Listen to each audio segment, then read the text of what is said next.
Welcome back to the channel. This is Trendy Storm and you watching first part of What If Naruto was Son of Zeus. If you enjoy this video, please like, share and subscribe to this channel. Now wasting no more time, let's start the story. Zeus smiled slightly as he arrived at a small house. He took a breath, let it out, and then knocked on the door. After checking to make sure no one was watching or following him, he waited. But no one answered. He was going to knock again when the door opened and someone grabbed his robe's collar. Dragging him inside, the door shut. He raised an eyebrow as he turned to face Kushina Uzumaki, who was grinning.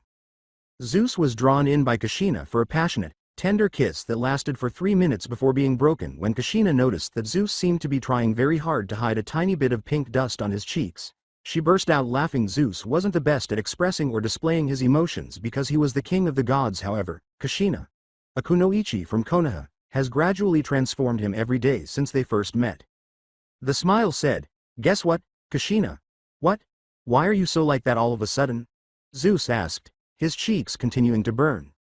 Kushina abruptly picked up a bowl of chips with onion dip and said, I wanted to tell you tomorrow because I wasn't sure if you were coming today. You're here now, so let's just get it over." "Zeus, I'm pregnant. Dip anyone?" Zeus asked, perspiring. "Did you just say you were pregnant, or are my ears playing tricks on me?" There was no way she could be pregnant. His life would be ruined by his wife, Hera. His 2 older brothers made him swear that he would never have another half-god child, but he kept his word despite having some demigod children. That is, until he saw Kushina. The tides turn at that point.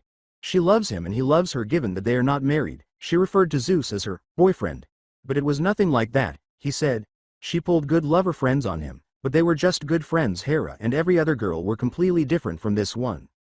Kushina lowered her head and said, I said, I'm pregnant. Zeus, with your child, I understand if you're upset. You're the king of the gods, and with your title and position you really don't have time for a kid and all. And Hera and all.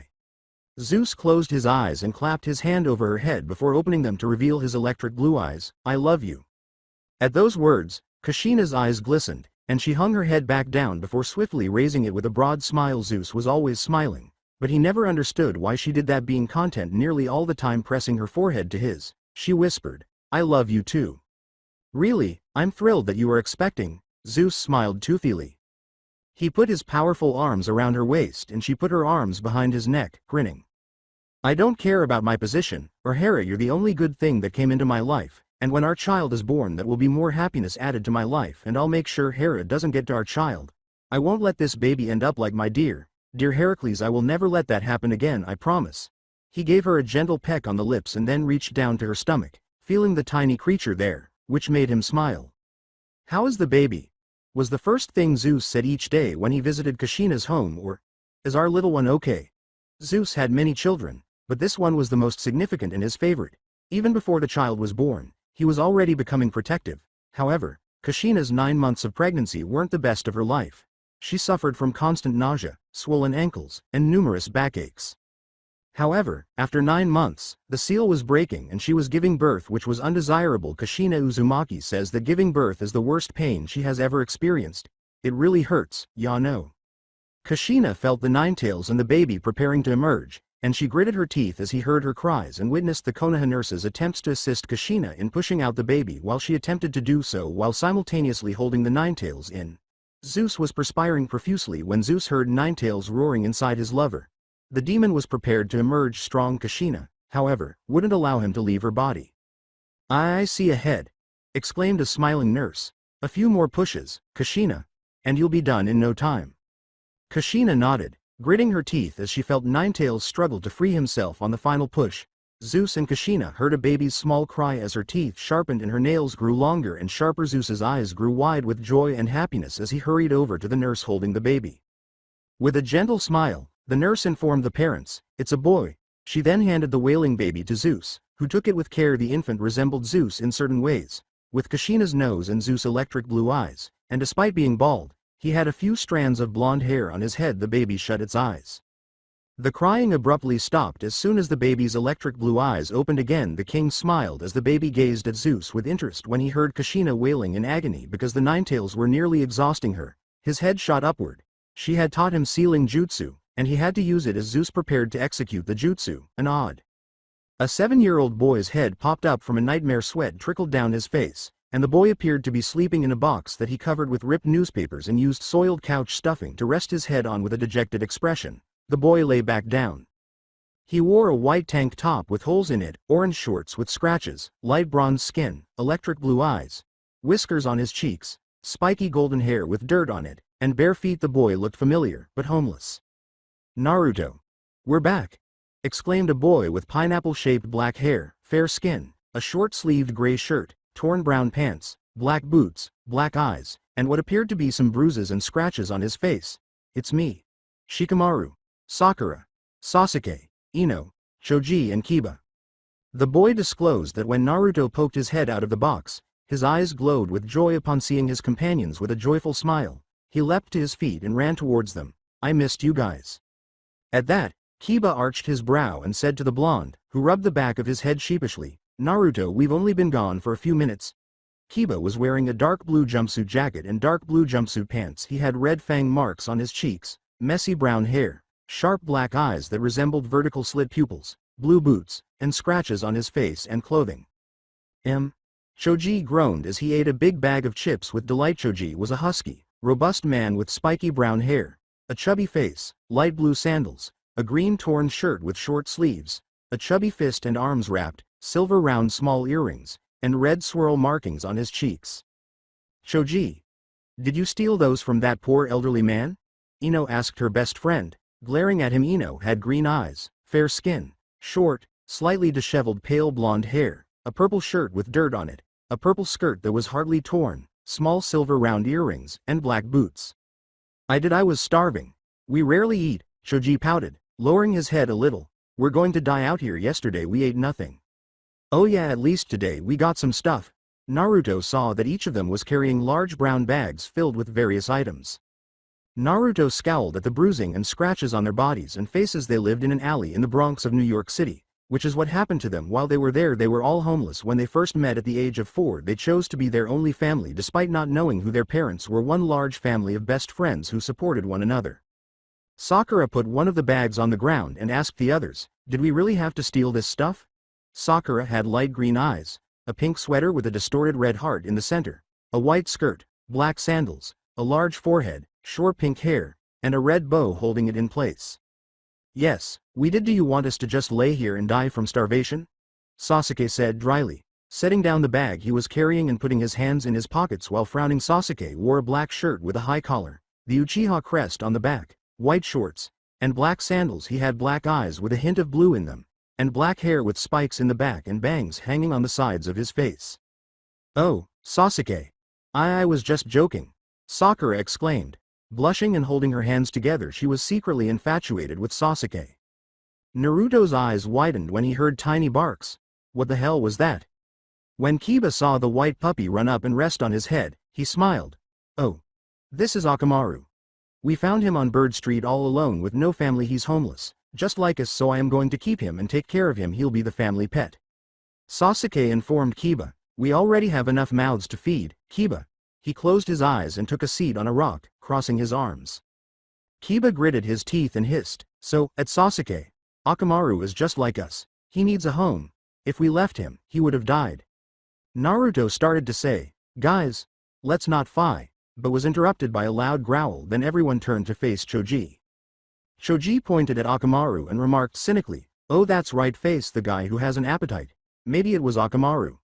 Kiba frowned and shook his head, saying, it isn't. All he's doing is sniffing my hair. Then he started sniffing the air. After smelling something, his nose wrinkled up and his eyes grew wide. Something stinks. Abruptly, Shikamaru felt a massive glug of slobber drop on his face or hair. He grimaced. Gross. This is a major drag. He turned to see a hellhound a foot taller than himself, and the children's eyes widened as everyone else turned to watch. This is so troublesome, on so many levels. The kids were frightened when the hellhound roared and growled at them. In front of them stood a monster. I'm about to eat Tama. This seems to be the end. Suddenly, Naruto grabbed a hammer and swung at the hellhound's front right paw. The hellhound let out a cry of agony, and as it became more irate, its teeth appeared to be sharpening. The hound approached slowly as Naruto retreated, staring at the terrified Naruto. For him, was this the end? Naruto, you idiot. Now look at what you've done. It's not only gonna kill you but us. Sakura snarled at Naruto, who was biting his lower lip and had a dusting of pink on his cheeks. The hellhound was struck by a woman wearing a purple sundress, purple boots, long black hair, and lovely green eyes. The hound fell roughly on its side as she pulled out her sword and stabbed it into the beast's head, causing it to scream in agony. Its head gushed blood. The beast was killed by that woman. Fantastic. With a lovely smile, the woman approached the group. Hello, do not fear, I'm here to help you. Oh dear, how rude of me. Allow me to introduce myself, I am Ria. Sakura approached the woman, who turned out to be Ria, with sparkles in her eyes and a big smile. Ria? As in Ria, the mother of the 6 great Olympians ever? It's an honor to meet you. Ria said kindly. Well, someone has done their research, Sakura. Sakura asked, somewhat shocked that the most stunning titaness and mother of the gods knew her name. Why, you know my name? How do you know my name? I know all your names, exclaimed Ria with a laugh. Shikamaru Nara, Ino Yamanaka, Sasuke Uchiha, Choji Akamichi, Kiba Inuzuka, Sakura Haruno, she said, focusing on Naruto. And Naruto Uzumaki. Her eyes glistened, looks just like his father. Okay lady, Naruto said, frowning as he approached Ria. He said to his companions, you might can fool them with your big, mother of Greek gods, little fairy tale lie. But not me, not Naruto Uzumaki, I wasn't born yesterday, ya know. How dare he disrespect Ria? Sakura and Ino gave him a hard beating on the head. This is an opportunity of a lifetime. The pain of holding it made him wince. That fool. It's an honor to meet you, Mrs. Ria, but why are you here exactly? Choji asked her inquisitively as he approached her with a warm smile. Did you come to save us from the beast? They stared at Ria when she said, actually I have been looking for you all for at least 7 years. Everyone was shaking their heads sadly now. Yes. The reason is, well, how do I say this? None of you know your parents?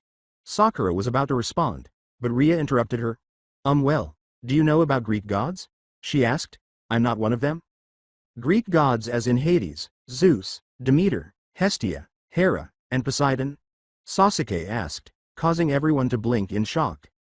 In an attempt to find the correct word, Ria nodded and said, yes, well, they are my children and they have children, except for Hestia. Now Hades, Zeus, Demeter, Poseidon, and some of their children have gone out getting human. They were children, boyfriends and girlfriends as you say it, and some of them had babies with that human, creating a half-god baby, but we call those kind of babies demigods. She couldn't just say carelessly in front of them. With the exception of Sasuke, who simply stood there looking cool with his arms folded across his chest, everyone was in awe of that. He asked harshly, where are you getting with this?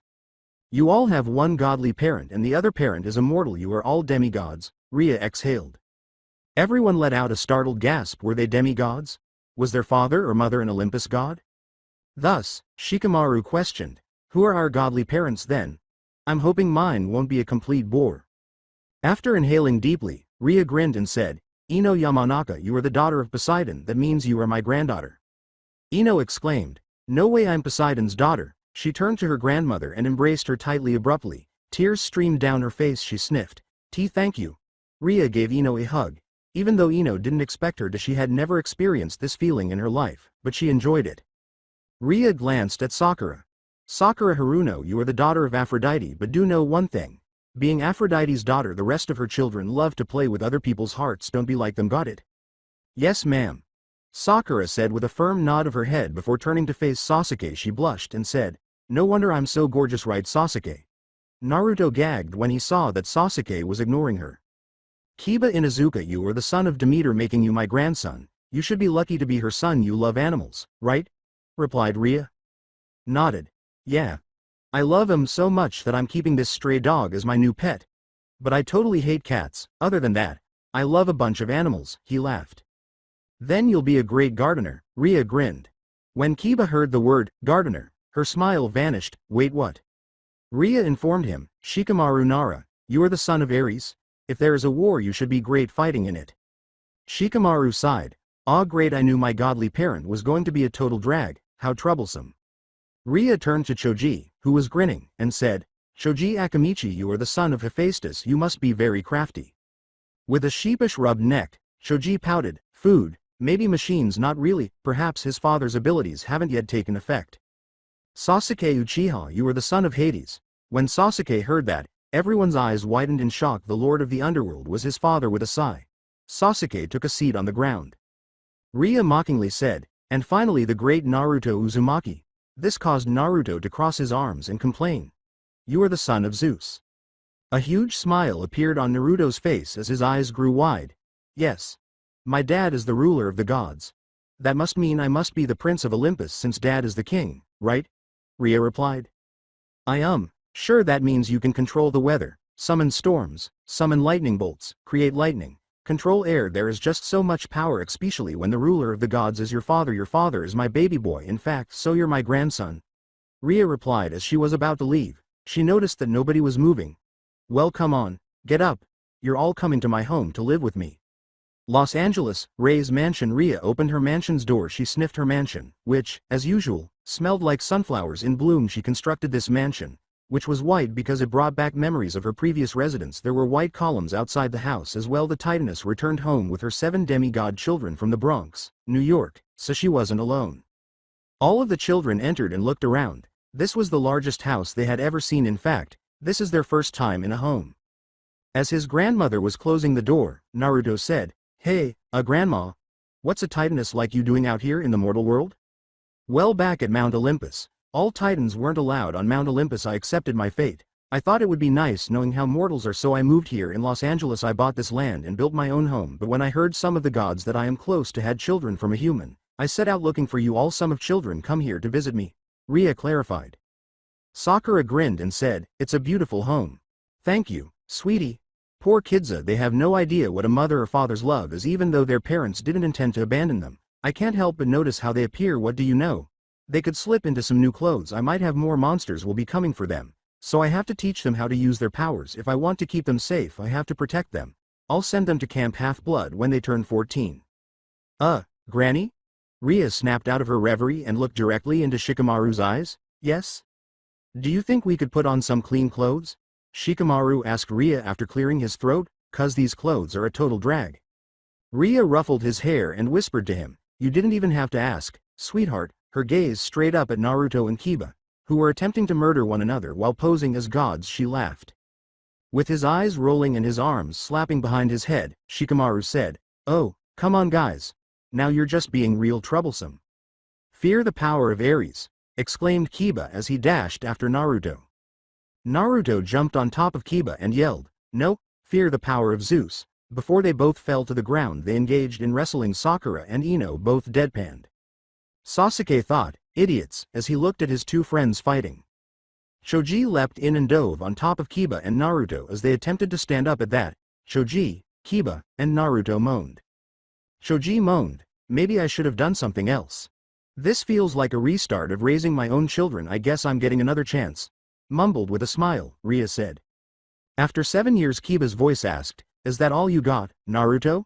Over the years, his hair has grown a little. He is dressed in black pants, black sandals, and a form-fitting black leather shirt with zips on the sleeves and chest. He was riding an adult Akamaru. Sweat trickled down Naruto's face as he panted and exclaimed, "I'm just getting started." While flashing his trademark smile, his hair had grown a bit and was still spiky, and he wore black sandals, an orange jacket with a black collar, and orange pants that ended at his calves. Ino chased after Sakura and attempted to thrust a fist in her back but was unsuccessful. "Duck and run, Sakura?" Ino's hair reached her hips. She had a flat bang against her face, a sports red clip on the left side of her hair, fishnet warmers on her elbows and knees, a short purple sleeveless blouse, a black skirt with short fishnet shorts underneath, and black sandals. "What? No, I never would run from you," Sakura yelled at Ino.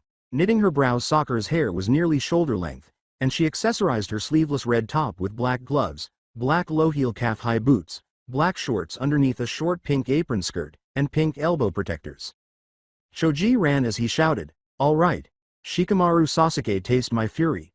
At the two teenagers, he clenched his fist into an enormous ball. His brown hair has grown to his waist. He is wearing black boots, a red suit, and plated armor on his arms, upper legs, and torso. Shikamaru grinned, leapt into the air to avoid the fist, and said, "Well, he almost had me there." He then gently landed on his feet. He was dressed in a black long-sleeved shirt, black pants, black sandals, a green flak jacket, and green-lined mesh armor around his ankles and wrists. When Sasuke noticed Choji approaching, he kicked the Akamichi and landed on his butt, eyes closed. He said, "You really need to work on that move, Choji." In addition to black arm guards that extended to his forearm and upper bicep, he wore a brown sleeveless shirt that exposed his chest and stomach, revealing some muscle. He also wore black sandals and a purple rope belt tied in a bow around his waist. and dark blue pants with a blue cloth hanging halfway up his stomach to his knees. Ria saw everyone practicing as she left the mansion. Knowing that monsters would be pursuing them, she started training them when they were just 7 years old. The fact that Naruto, Ino, and Sasuke are the big three of their parents is both amazing and risky. When Naruto was 12, he started creating air. When Sasuke was 11, he started using geokinesis. When Ino was 13, she submerged herself for over 20 minutes. When Sakura became enraged with Naruto a few days ago, she made his clothes smaller. When Shikamaru was 13, he turned Sasuke's bronze sword into rubber. When Kiba was 9, he controlled some sunflowers and caused them to die. And when Choji was 10, he was endowed with pyrokinesis. They are still attempting to manage both their godly and non-godly parental abilities. Ria called out to them, "All right, come inside." With the exception of Sasuke, they complained and went inside. Ria entered and shut the door. "I'm cooking some food for you all. It will be the last great meal you'll ever have. You're all going to camp tomorrow." "Don't remind us," Naruto mumbled, lowering his head in a pout. Ria grinned and said, "I'm going to miss you all so much. Come here and give me a hug." Everyone approached her and gave her tender embraces. While grinning, Ria was more like a mother to them all than a grandmother, so they would truly miss her, the mother they never had. Additionally, Ria felt as though she had another opportunity to raise her children without having some insane Titan father devour them. To eat dinner, everyone entered the kitchen. They had miso ramen with barbecue and baklava, one of Ria's favorite Greek desserts. For dessert, Ria told them some stories about their godly parents after they had eaten, which made them very happy to learn about them. Ria told the teenagers who were sitting on the floor and listening to her, "And when I visited Zeus in the cave, I was hiding him and I gave him a stuffed rabbit he named Mops. She was seated in a blue recliner." Sakura asked inquisitively, grinning, "How old was Zeus when you gave it to him?" After giving it some thought, Ria said to them, "Oh, I remember now, he was 16. Naruto, a little embarrassed that his father received a toy rabbit at the age of 16, questioned, "My father, who is regarded as one of the strongest gods on Olympus, had a toy rabbit named Mops. Was he a mama's boy or something?" Ria glanced around before approaching the teenagers and whispered, "Don't tell anyone I said this, but yes, he was, and he stopped drinking from a bottle when he was 17. In direct opposition to Naruto, Shikamaru, Choji, Sakura, Ino, Sasuke, and Kiba all laughed. His dad was a big baby. Naruto tried to cover his face as he flushed in total embarrassment. Akamaru chuckled as well. "Why, father? Why did you have to grow up being such a wimp? It's difficult to accept that you defeated grandfather." Ria fussed with his locks. "But, Naruto does have a striking resemblance of his father. Your father's hair is black, but your grandfather's hair is blonde." The following day, Naruto and his companions discovered that their backpacks were loaded with necessities. Although Ria was sad to see them go, she was also relieved. Having to deal with teenagers is awful. Now wearing a dejected expression, Choji whimpered, "Goodbye, Granny." He hugged her, and she returned the hug. He heard Ria whisper in his ear, "Goodbye, my little Chocho bear." She saw him wipe away a tear when he let go of her. Ino, who was leaving her grandmother for the first time, attempted to appear tough but was unsuccessful. She was deeply in love with Ria. She tried not to cry as she said, Gigi, goodbye grandma." She gave Ria a strong hug and refused to let go. "Goodbye, my beloved granddaughter," Ria whispered into Ino's ear while rubbing her back, then let her go. Grinning, Kiba gave her a hug and said, "Granny, both me and Akamaru are going to miss you. I love you." Ria smiled sorrowfully at him and said, "I love you too, Kiba." After they parted ways, she gave Akamaru a head pat, which caused him to bark. She told him sharply, "Be sure to bathe, Akamaru, and you too, Kiba." Kiba rolled his eyes and whispered, "Yes, Granny. And stay away from those Aphrodite girls." After blushing, Kiba looked at Sakura and gestured toward her. "Sorry Sakura, I gotta stay away from Aphrodite girls." Sakura clenched her fist and growled, "Not me. The other ones." Then she became calm enough to embrace Ria. "I promise we'll visit you when we have the chance." Ria released the embrace and gave Sakura a forehead kiss, saying, "I know." Shikamaru was staring up at the clouds when she turned to face him. "Shikamaru, sweetie?" Shikamaru abruptly turned away from his cloud watching to confront his great-grandmother with his arms slapped behind his neck. He approached her. He asked, and when he noticed that she wanted to give him a hug, he agreed, primarily to avoid Rei's wrath. He stammered, I love you." "We're talking about Shikamaru, who isn't very good at saying things like that." Ria broke the embrace and turned to face Sasuke, saying, "I love you too."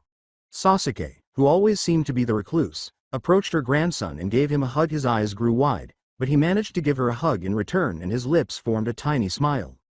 Naruto crossed his arms and stood next to Sasuke.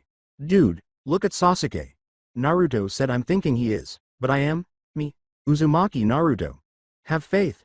He closed his eyes and smiled. However, he gasped as soon as he felt tender arms envelop him. His eyes then opened. Gazing down at Ria, who was holding him, he grinned. Don't worry, I'll come back with everyone else too. Nix Long Island. You have no idea where we're going, do ya?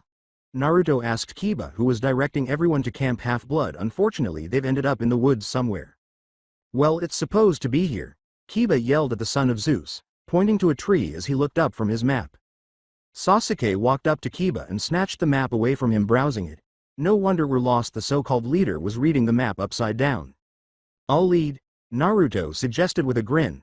Never in a millennia years, Ino scoffed with a smirk. Naruto pointed to himself using his thumb. Hey, I'm the son of Zeus. Leading people is in my blood. He narrowed his eyes at the light blonde. Yeah, it is, but, is it in your brain? Ino asked, pointing at his forehead. Naruto was about to throw a comeback, but had nothing in mind. It's kind of good to be back in New York. Sakura smiled. Yeah, it really brings back memories. Sasuke sighed. We're in Long Island, New York, not Bronx, New York. Naruto knitted his brows at Sasuke. She didn't say Bronx. All she said was, New York, he hissed at the Uchiha. Stay out of this, bird brain. Naruto turned red at that. He was about to teach that idiot Sasuke a thing or two if it was the last thing he did. Sasuke, you son of a bitch. Choji held Naruto's head under his right arm. Choji frowned. Naruto, you really should ease down your temper. Just do what I do when I'm angry. Eat a full bowl of barbecue, with rice balls and dumplings. He said to Naruto, who grumbled something under his breath. What did you say, Naruto? He asked. I said Sasuke is a total dumbass mother fu. Naruto began to raise his voice, but Choji clamped his hand over the Uzumaki's mouth. Shikamaru took the map and began to lead everyone. He stopped in his tracks and held up his hand for everyone to stop walking. Choji gulped from nervousness. What is it, Shikamaru? He asked the son of Ares. Shikamaru knitted his black brows. Don't you hear that? He asked the group. They listened but just only heard birds chirping and such. Yeah, birds, Ino said sarcastically with a sarcastic smile. Like we have heard that before. Fascinating. I'm not talking about the damn birds, Ino. Shikamaru growled at Ino, trying to keep his cool. There's this sound like a bunch of gigantic creatures coming for us. Sakura closed her eyes to listen closely, then she heard a loud thump. The sun made her eyes snap open. Shikamaru's right. There is something coming for us. Naruto was released from Choji's grip. What do ya mean by a? Then a giant snake slithered behind Naruto, hissing. Naruto turned around with wide eyes full of fear. The snake hissed and opened its mouth that was slimy with sharp fangs. It launched itself down at Naruto, who jumped out of the way. Ino knitted her brows. She saw a large pond and smirked. She ran over to it. Sakura saw this. Hey, where are you going, Ino? She questioned Ino, who didn't respond back. Ino lifted her hand up, concentrating. She then turned around looking at the snake. Then she directed a wave of water at the snake. The water crashed down on the snake, causing it to fall down. Ino smiled. Satisfied, Naruto narrowed his eyes at the snake, who started back. Getting up, he roared and released a wave of electricity at the snake, making it cry in pain. Ino saw this. Guys, come on. Shikamaru, continue leading. Move it, people, she yelled, running away with everyone except for Naruto. Naruto then made his favorite hand sign, Shadow Clone Jutsu. He yelled, summoning up 2 clones of himself behind him. Naruto lifted out his hand to the clone on the left that circled its hand around the palm of the real Naruto. A blue round chakra of energy was now in the palm of his hand. The clone on his right added air to the energy. Get ready for this. Rasengan.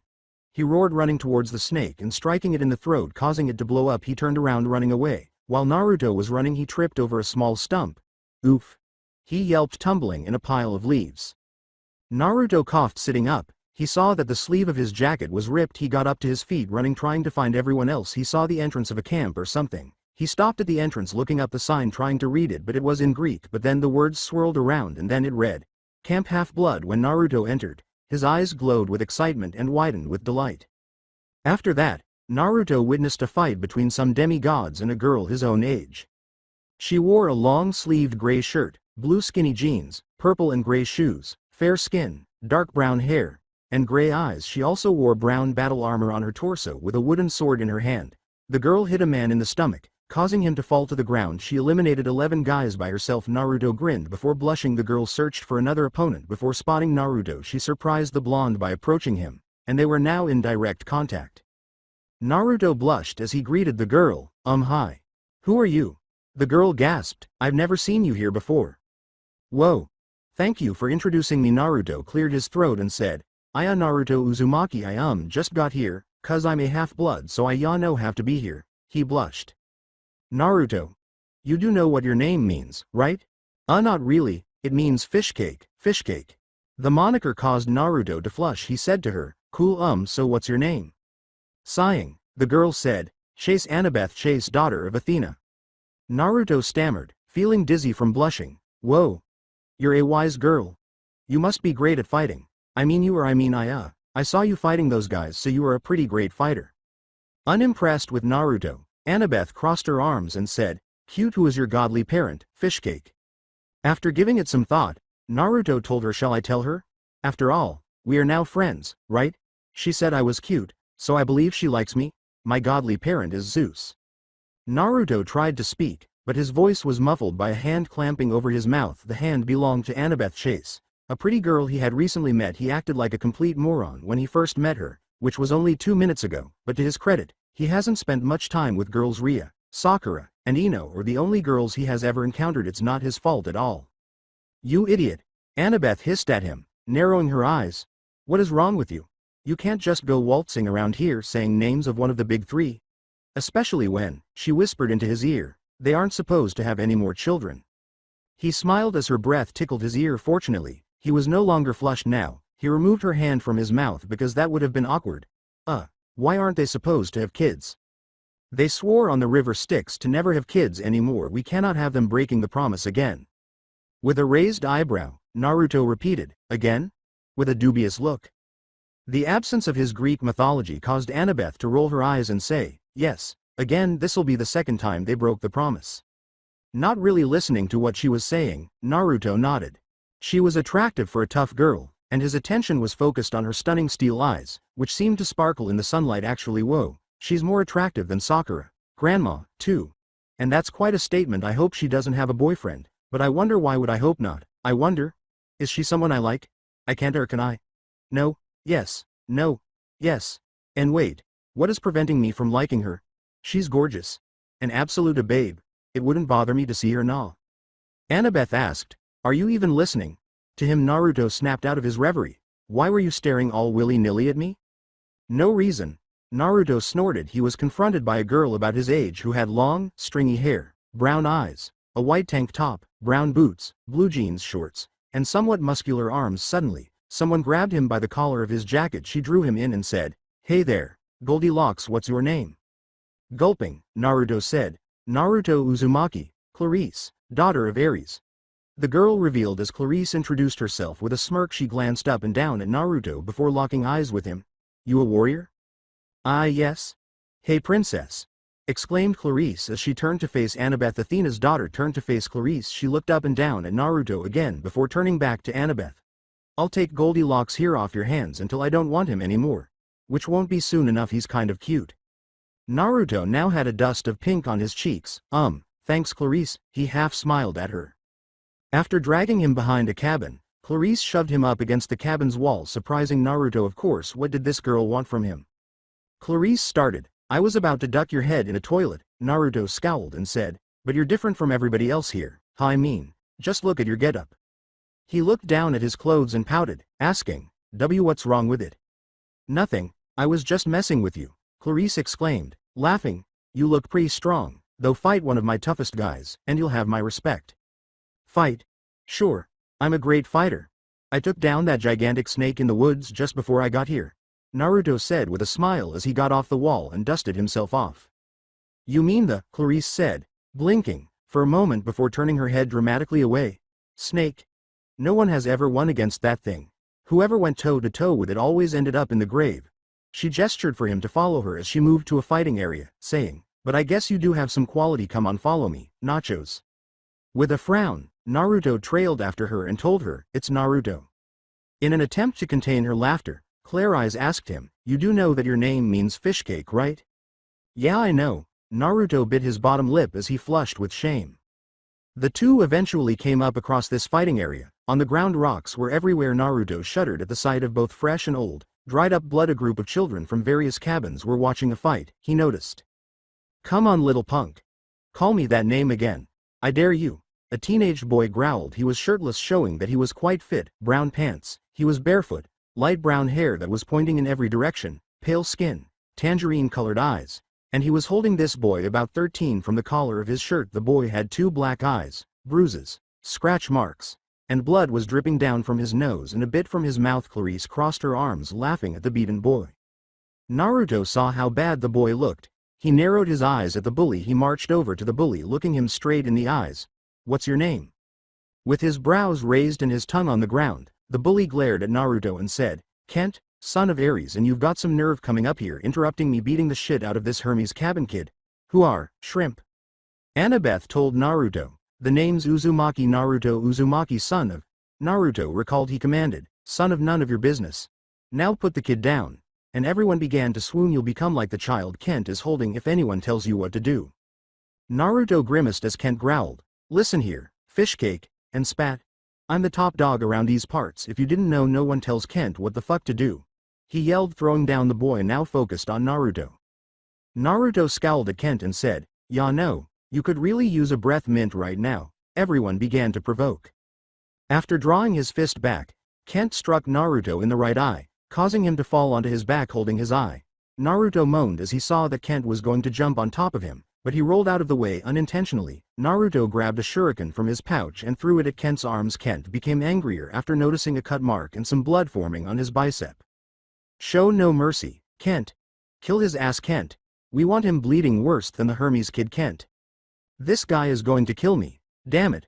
I need to think quickly, and I know what I need to do. It's time to use some amazing jutsu." Naruto grinned as he thought. Glancing at Naruto, Clarice shook her head and muttered, "Dude's such an idiot." Then Naruto charged at Kent, slamming his fist into his mouth. Kent was knocked back a little, but instead of hitting the ground, he spat out some blood. Then he gave his neck and knuckles threatening cracks. "Fish cake, you're so dead now." Naruto smiled and said, "Kage Bunshin no Jutsu. Art of the Shadow Doppelganger." 4 doppelgangers appeared behind him. "Okay, team. Let's teach this old dog some new tricks." They hurried to Kent, who gave them a look of wonder. The Naruto cracked their knuckles and said, "Well, looks like it's time to get you now, shrimp." With a cunning smile before slamming their fists into Kent's face, arms, legs, back, and stomach. Kent was restrained by one clone. "Come on, get him." The other 3 zoomed in on Kent and punched him in the face, causing some blood to trickle down from the side of his mouth and appear on his nose. The real Naruto slammed Kent onto the rocks. Yelling and sobbing in agony, the son of Ares was eventually forced to stand up after the 3 trampled on him. The real Naruto believed that the moment had come to impress the crowd when he extended his hand. The clones encircled his palm with their hands, forming a ball of blue energy. Clarice exclaimed, "What in Zeus' name is that?" "Yeah, what is that? Cool. This has never happened before to Kent." "Who is that kid? He's powerful. He made clones of himself. Now he's got a blue power thingy in his hand that the clones are making for him." The Naruto smiled. Kent's eyes widened as he saw Naruto running toward him while holding the energy in his hand. "No man, please, no no no no no no no," he cried. Kent howled in agony as he thrust into his stomach. The crowd was taken aback when Naruto exclaimed, "Rasengan!" and the clones vanished in a cloud of smoke, but they soon turned their attention to the Rasengan. Shortly afterward, Naruto restrained Kent so that he could express regret to the Hermes child he had disturbed. Kent had a terrible appearance, worse than the Hermes child. Naruto pushed him from behind and said, "Go ahead and apologize, Kent." He squinted at Kent, frightening the poor teenager. To Naruto's credit, however, he deserved it. With a gulp, Kent looked directly into the child's eyes and said, I'm sorry." To Kent, Naruto asked, "For what?" The boy nodded and a faint smile fled as Kent said, "For beating you up. I like violence to take over, sometimes too much. Please forgive me."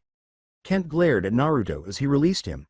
"Don't get too excited about your so-called victory. One day we will fight and I will destroy you, Naruto Uzumaki. That's a promise of a lifetime." "HMPH. Okay, then I'll fight you again one day, but get ready, because I will be stronger than ever. I hope you will be too." Naruto laughed and gave Kent the thumbs up. Why would you want for me to get stronger too? Knowing I will beat your ass into next month? Kent asked, gritting his teeth as his eyes softened. He grinned.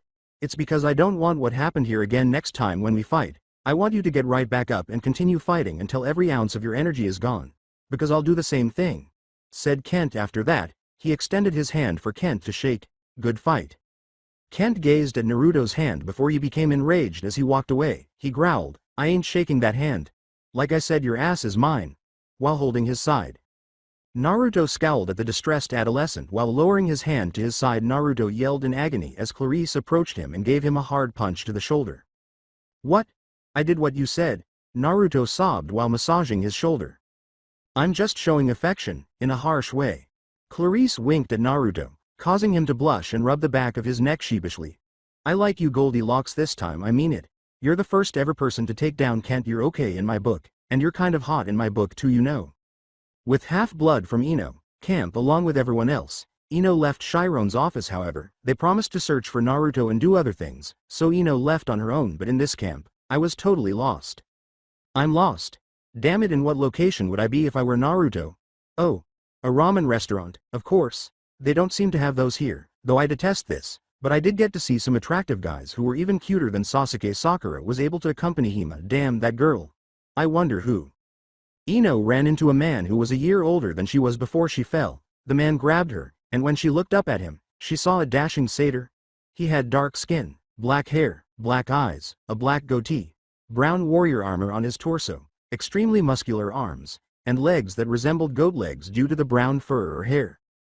The satyr let her stand by herself and said, Sorry, didn't mean to knock you down like that. Well, almost knocking you down. He smiled slightly and extended his hand. He said to Ino, Hi, I'm Grover Underwood. At his sight, Ino's mouth fell open. Her cheeks began to flush a little. She blurted out, Damn, you're hot. But covered her mouth with her hand. Why, satyr, would you say that to a handsome guy right away? Grover blushed a little because he found her attractive as well, sort of. Thanks, you're the first girl to say that. Well, let me rephrase that. You're the first girl at camp to say that I'm hot, Grover replied. Why wouldn't anyone call you hot? I mean, come on, look at you. You're a hunk, Ino said to him, still blushing a little, after laughing nervously and shaking his hand. Grover dismissed her with a wave, saying, Nah, you're just saying that. Ino laughed and said, No, I'm not, I'm serious, really. By the way, I'm Ino, a demigod. When the two realized they were still holding hands, they swiftly removed them while blushing profusely. Grover winked at her as he slowly walked away backwards, clapping his hands together and saying, I gotta run, but just so you know, I think blondes are my kinda style. After saying, See ya around, Ino. He missed and landed on a rock with a wince. Ino stood back up. He grinned as he said, I'm okay. I'm okay. Grover's cool. Grover's cool. I think I'm in love, Ino whispered, her cheeks dusty with pink, and she turned her head away with a silly smile betrayed by love. She left with a smile on her face. With Zeus, Los Angeles. Zeus patiently knocked on Ray's door 3 times, waiting for her to answer. It has been 17 years since he last saw his mother, long before Naruto and his friends were even born. When Ria opened the door and saw her baby boy, her eyes brightened. Zeus, my boy. She grinned and gave her son a hug. In return, they let go of the embrace. Zeus entered and took a seat in a chair, saying, Come in, dear, I'll brew us some tea. Before preparing the tea, Ria quickly took a seat as well. She was worn out. What can I do you for? Well, mother, I came to see Naruto. Is he here? Zeus asked, clearing his throat, and his mother scowled. Humming a tune to herself, she said, I'm sorry, Zeus, but he left yesterday with who? Zeus asked, arching an eyebrow. Ria stated obstinately, I don't know what you are talking about, son. Then she took a quick look at the kitchen. She said aloud, What is taking that tea so long? Mother, you didn't make any tea yet, Zeus said with a forced smile, causing her to swallow. I know you have my son. Where is he? To camp? Zeus pressed. With who? As she fiddled with her dress, Ria whispered loud enough for Zeus to hear, I'm sorry, my baby boy, but I'm afraid I cannot tell you that. When Zeus put his hand over his mother's head, she raised her gaze to meet his. They made her think of Zeus as a young boy, and then she saw Naruto. He went with the offsprings of Ares, Aphrodite, Demeter, Hephaestus, Hades, and Poseidon. She sighed, pleading with her sons to forgive her at some point. I'm so sorry, Hades and Poseidon. They advised her not to discuss their children with anyone in the same way that Hades was unaware of Poseidon's, Poseidon was unaware of Hades. and Zeus was unaware of neither of them. Damn it! Zeus exclaimed as he leapt from his seat in a fit of wrath and started to leave the mansion. He turned to face Rhea, who furrowed her brows at her son. Why didn't they tell me? Why didn't you tell me, mother? He yelled. I had a reason, Zeus. Rhea yelled in response. When will you see that this world doesn't revolve around you? If your brothers didn't want you to know, then they didn't want you to know, just like how you didn't want them to know about Naruto. You abandoned him on the streets. Just a child. I never did that to you, even when your wretched father tried to swallow you. That's not the same, exclaimed Zeus. Yes it is. If you cared about your son so much, you would have taken care of him, said Rhea, clenching her fist. I didn't have time. I am a king, Zeus exclaimed as his eyes began to burn. That's exactly what your father said when he swallowed Hestia, Rhea said, gesturing to her son. I did not abandon him, his mother did. She is nothing but a drug addicted. I don't get what happened, but I did not leave him. She did. I will never forgive her for doing such a thing to our son. Then why in the world did you leave him with her? Zeus squeezed the doorknob as tears welled up in his eyes. He yanked the door open and left, slamming it behind him. I thought you were different, mother, but apparently, you're just like everyone else out there. Despite her best efforts, Rhea was unable to control her tears. This was her baby boy, and she allowed the tears to fall down her cheeks. Naruto was one of her favorite Zeus grandchildren, and she had a great deal of affection for him. What would he do to his cherished brothers? And what would happen to Ino and Sasuke? She was very anxious.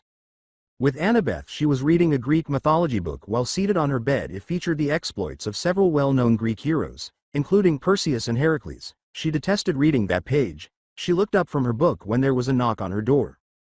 Annabeth mumbled, "Come in." Naruto, wearing a broad smile, was the one who opened the door. After shutting the door, he sat down on Annabeth's bed beside her. His eyes sparkled at the title as he tried to see what she was reading. Naruto turned to face Annabeth and said, "When I was little, my grandmother used to read me that every night." "What are you doing here, Fishcake?" Annabeth asked, tapping her chin. "I wanted to see you, of course," Naruto said with a smile. Annabeth kept her head down to avoid his notice as she felt her cheeks begin to heat up. Thanks, you didn't have to, though. No one really does, except for Grover and Luke occasionally." "You're alone, aren't you?" she responded, even though no one had ever asked her that question before. She muttered, "Yeah, if that's what you call it, then yeah." She didn't reply when Naruto put his hand on her shoulder and said, "Yeah, no, I was alone too before I met, that is. We can be friends too, if that's okay with you," he replied. "You want to be my friend? Don't you think I'm weird? Or a bookworm? Or a wise girl?" Annabeth asked him with a stunned expression. He blushed and stammered a little as Naruto shrugged and said, "Not at all." "Well, you are all those things. No. Wait. That's not what I meant. You aren't stupid. You're so wise, you could be a sage."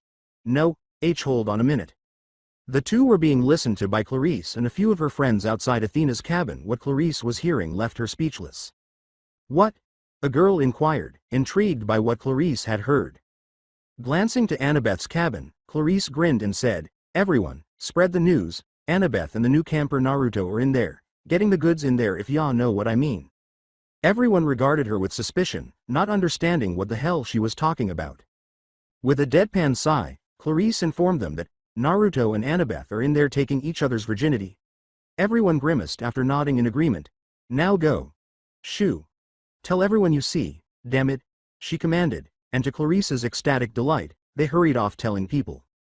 Annabeth yelled, "Naruto! Naruto!" in an attempt to stop him from acting foolishly.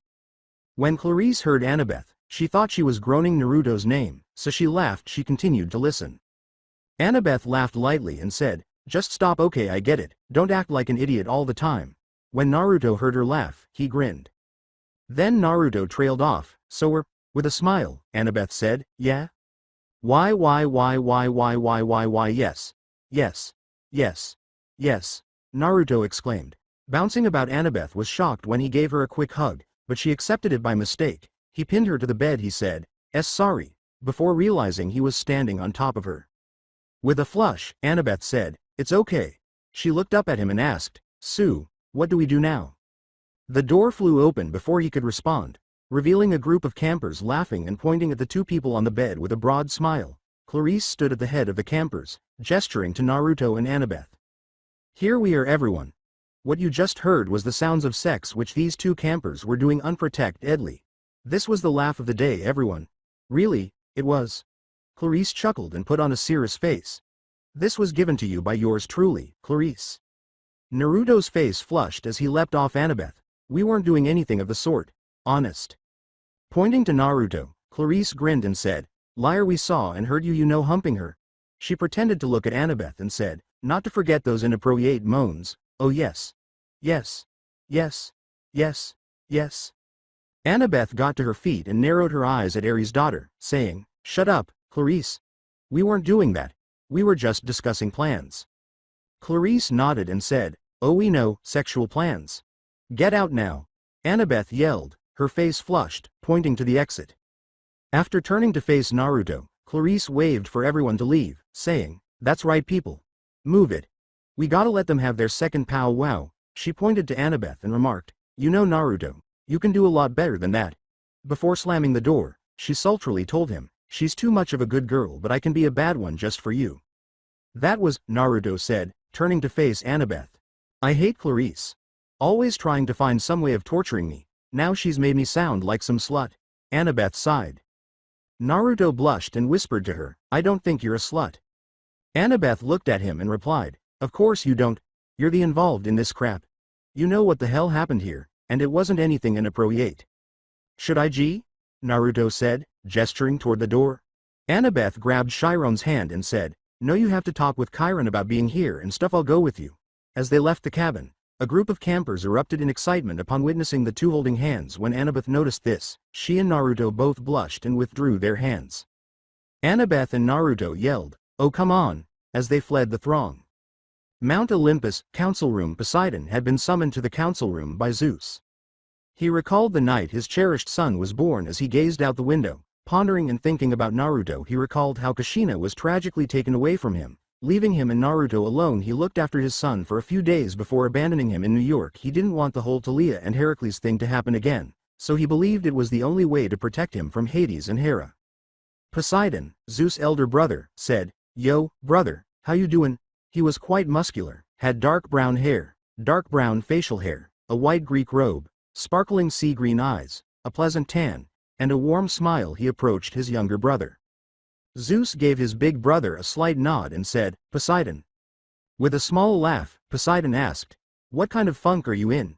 Usually you're happy or something, now you seem a bit down in the dumps. Zeus squinted at the sea god and yelled at Poseidon, You should know why. Poseidon sighed and shifted into a contemplative pose. Nah, I got nothing. He licked his lips and rubbed his belly as he whispered, Oh. Is it because I ate your baklava? I'm sorry, but I love baklava.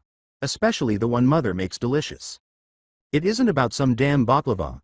This is about you and Hades, Zeus barked. With a serious expression, Poseidon knitted his brows slightly and said, Zeus, you have to be a little more specific. I went to Mother's home today, and she told me something that concerns you and our weirdo brother Hades. What she told is something I quite didn't believe at first, except you do not know Hades' secret. He told Mother. Do you know what I am talking about, brother? Zeus said, tracing his hand across the wall at the same time. Poseidon closed his eyes tightly, hoping that this was all a bad dream. When he opened them, he saw what he needed to do. A girl and a boy, different mothers. Zeus sighed and said, Ino Ria Yamanaka and Perseus, Percy, Jackson. You named your child after my late son Perseus. Your daughter's middle name is mother's name. Poseidon chuckled. Sally, Percy's mother, named him that. She said the only reason she named him that is because Perseus was the first half-blood ever to have a happy ending. She wanted the same thing to happen to Percy. Rachel, Eno's mothers, gave her that middle name because it was the only thing she could think of, he told Zeus. Honestly, I don't care. You need to hear something. When I came here from Mother's, I couldn't find the thing that makes me special. I looked around for it but could not find it. That's when I realized it was stolen, and I thought, who would steal it? Zeus was primarily staring at Poseidon. Poseidon sighed. You think that I stole your damn bolt? Of all the craziest things you've said in your time, this is the craziest. Why would I want to steal it? I'm your brother, for crying out loud. And everyone knows that gods cannot steal each other's powers. Zeus balled his fists and said, That is true. So I thought again, who else besides a god or goddess would steal my master bolt? Then, it hit me. After giving it some thought, Poseidon's eyes widened and he gritted his teeth, grabbed Zeus' armor collar, and roughly pushed him against a wall. You listen, and you listen well. I haven't had contact with either of my children. Whose fault is that? But I swear on the river Styx I will end you if you lay a finger on my children. How dare you speak to your ruler like that? Scum like you and Hades make me sick. Poseidon tightened his hold and yelled, Shut up! You're scum too. I know you broke the oath too. Zeus hissed and shoved Poseidon off of him, causing the sea god to stagger back a little as he gazed into Poseidon's angry sea-green eyes. It doesn't matter. I have a feeling that your son has my bolt. Perseus Jackson has exactly 10 days to give me back my bolt, or there will be war.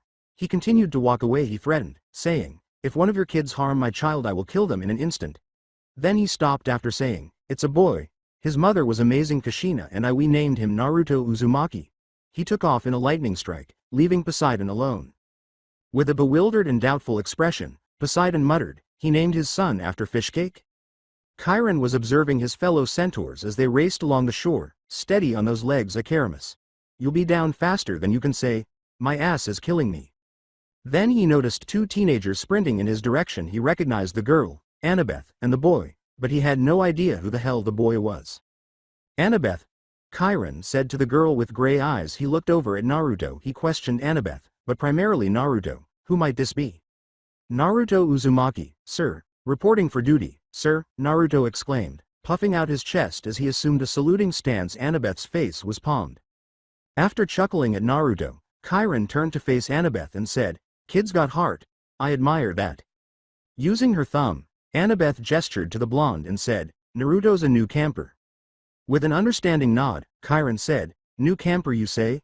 If you do not mind, Mr. Uzumaki, I have a few questions for you. Questions? Okay. I can totally handle questions. I'm a questioneer? Naruto laughed. Idiot, Annabeth thought, rolling her gray eyes at his immaturity. Chiron inquired, Where did you come from? First I lived in the Bronx part of New York. I lived on the streets as an orphan with my friends who were also demigods, until one day this Titaness lady who turned out to be my grandmother found us and took us in. The Titaness turned out to be Rhea, so we moved in with her. She lives in Los Angeles, Naruto said, putting his arms around his neck. Annabeth's mouth fell open in shock. Annabeth asked, her voice veiled in wonder and disbelief, Your grandmother was Rhea?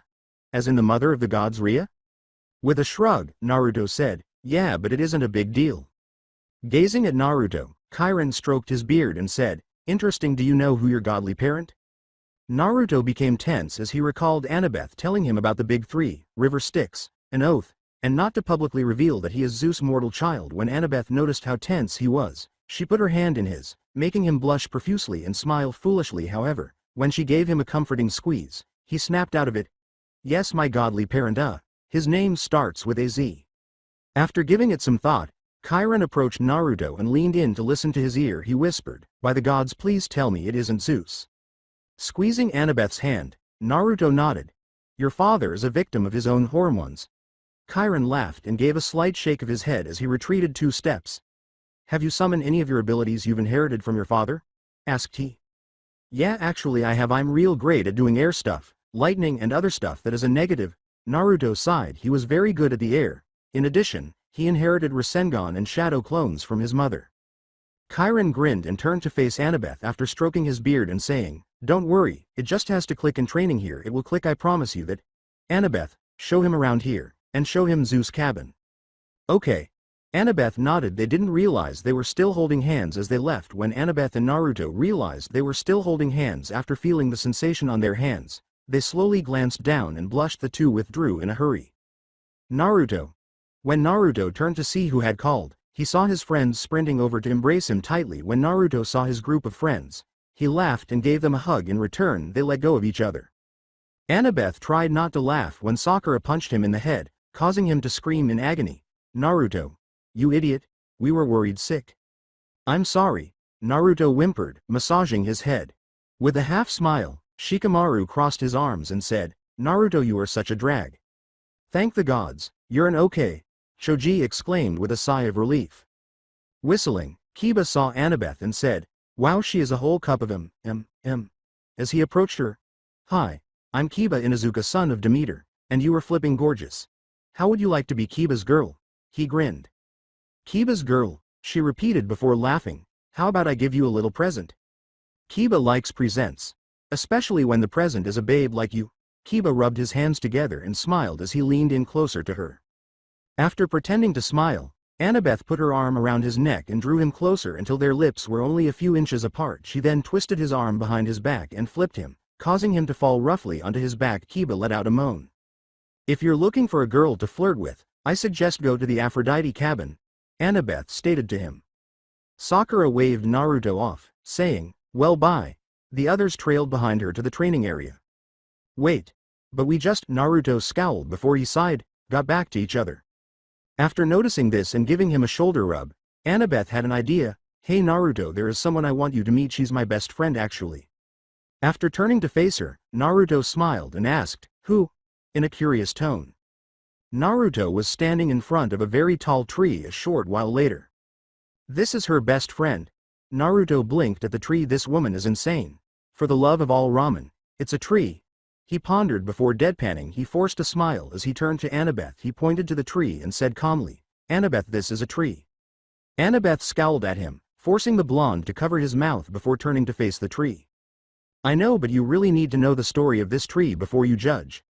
This tree was never a tree at first. It was a demigod girl named Talia Grace. She was the daughter of Zeus." Naruto's eyes widened as he gazed at Trunk. That was the very first time that the oath was broken.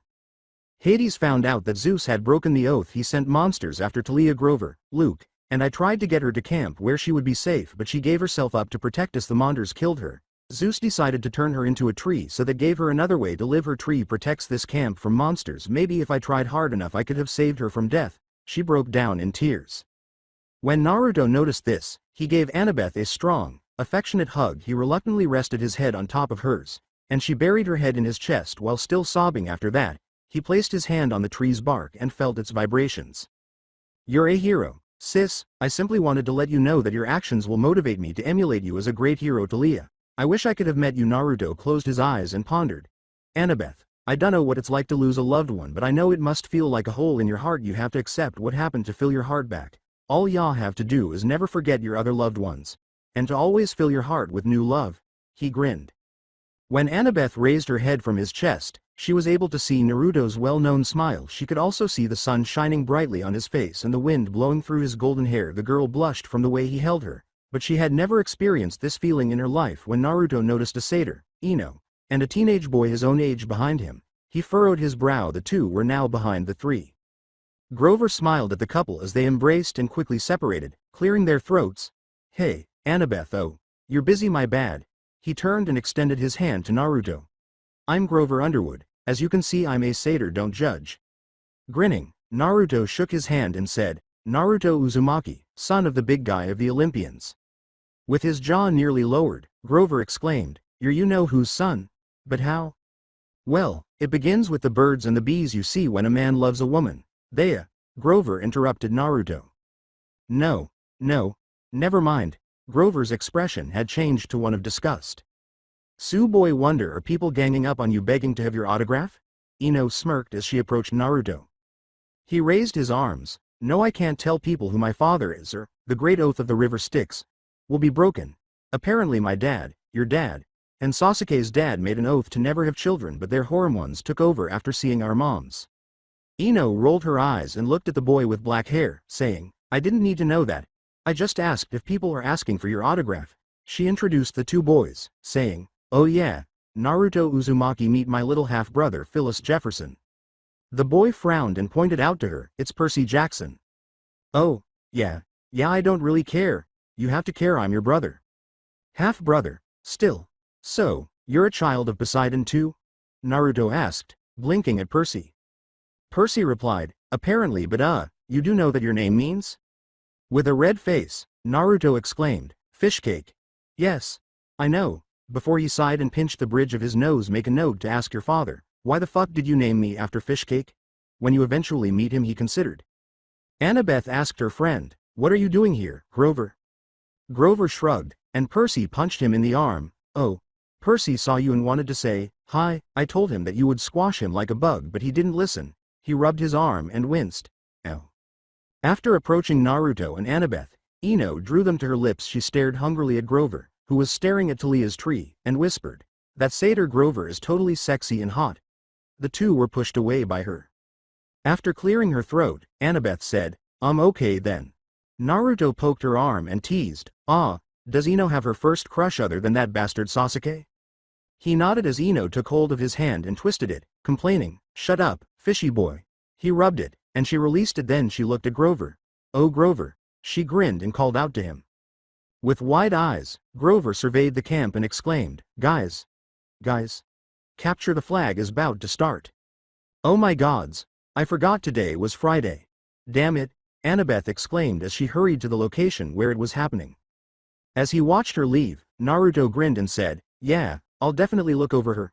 This time, he didn't blush or do anything else. He thought he was so happy that his heart was pounding. "Capture the what now?" Percy questioned bewilderedly. Grover smiled as he walked to the area where Naruto, Percy, and Ino were training with the other campers. Ha! This is a fun game to watch."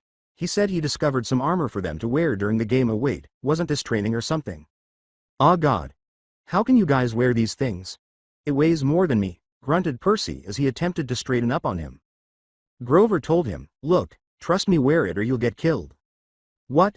Wait, what?" Percy blinked at that, a little afraid of dying.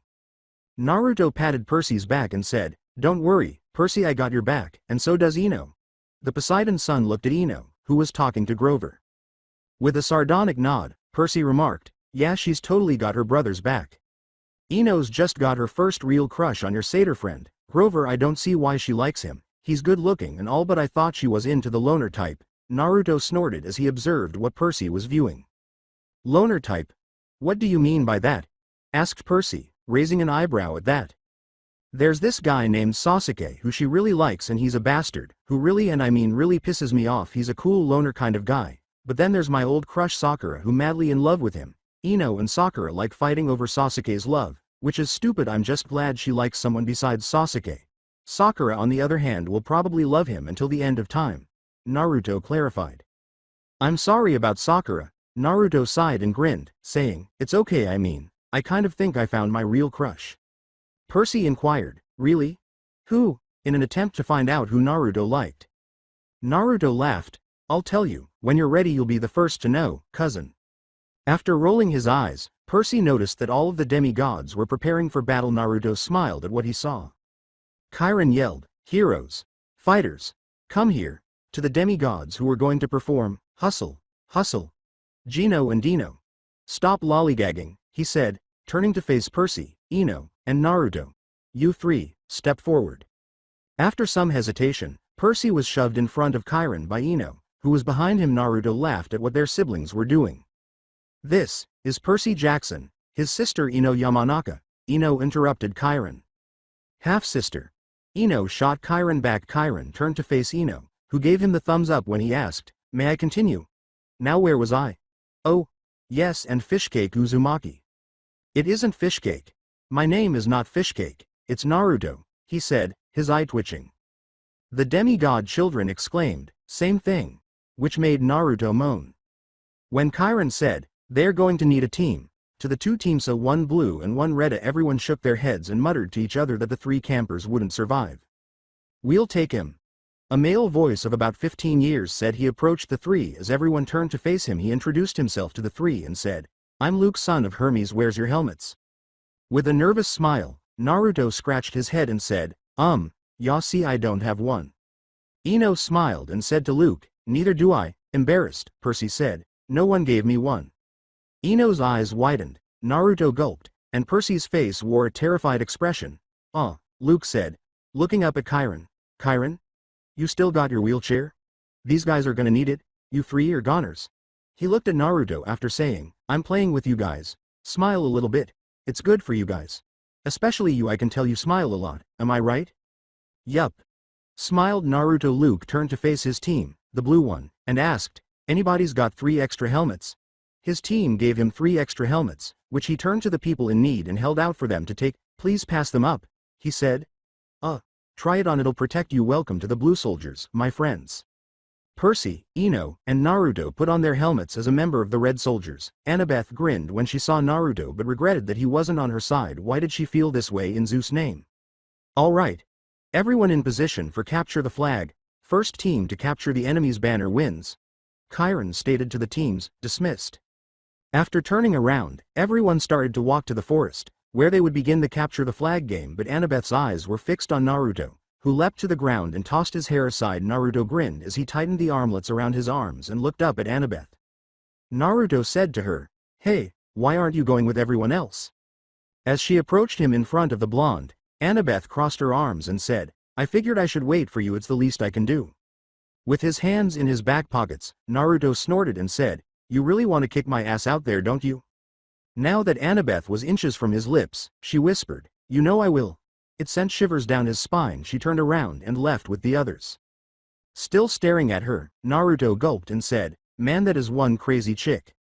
Percy approached Naruto and asked, "You ready to kick some red soldier butt?" With a small smile. Ino walked away slowly with the others, saying, "You two dunderheads are going to need my experience, I mean it."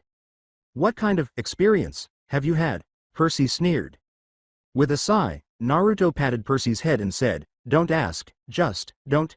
He then took hold of Percy's arm and pulled him to the direction the others were going. As she passed Naruto and Percy, Clarice, who looked like a red soldier, gave Percy a stern, "Jackson," greeting. With a harsh greeting, Percy rolled his green eyes and said, "Clarice." After noticing this, Naruto asked Percy and Clarice, "What's up with these two?" "She tried to dunk my head in a toilet, but somehow the water blasted out of it and onto her and her group of friends." Percy sighed. Clarice sighed. "What? It's a new camper thing. I almost did it to you, Naruto, but I like you better than Prissy." Percy said to her, "It's Percy." Clarice replied, "Whatever." She sped up her pace but stopped to gaze at Naruto. She winked at him, making him flush, and said, "Oh, and Naruto, you look sexy in that armor." "Thanks," Naruto said. Clearing his throat, Chiron yelled for the two teams to go fight. As they were getting ready, as the teams fought one another, some individuals were kicked and knocked down. In addition, they were cut by the swords they were wielding. Yes, actual swords. Isn't that crazy? "Percy, Naruto, I know where the flag is at. Come on," exclaimed Luke as he started to run. As Naruto and Percy followed Luke, they kept an eye out for red soldiers who might try to sneak attacks on them, but all they saw were rocks and trees. Naruto clutched his sword. Luke told the two, who nodded, "Keep your eyes open and don't get killed." As everyone dunked, a male red soldier suddenly appeared and swung his sword, intending to cut someone, but instead he only cut the top of Luke's helmet. The male fell back to the ground after Naruto kicked him. "Yeah, that's why you never mess with the Naru man. Got it? Punks." Naruto cheered and smiled, but when the man got to his feet, he became white. Naruto chuckled feebly. He yelled, "Punks? Did I say punks?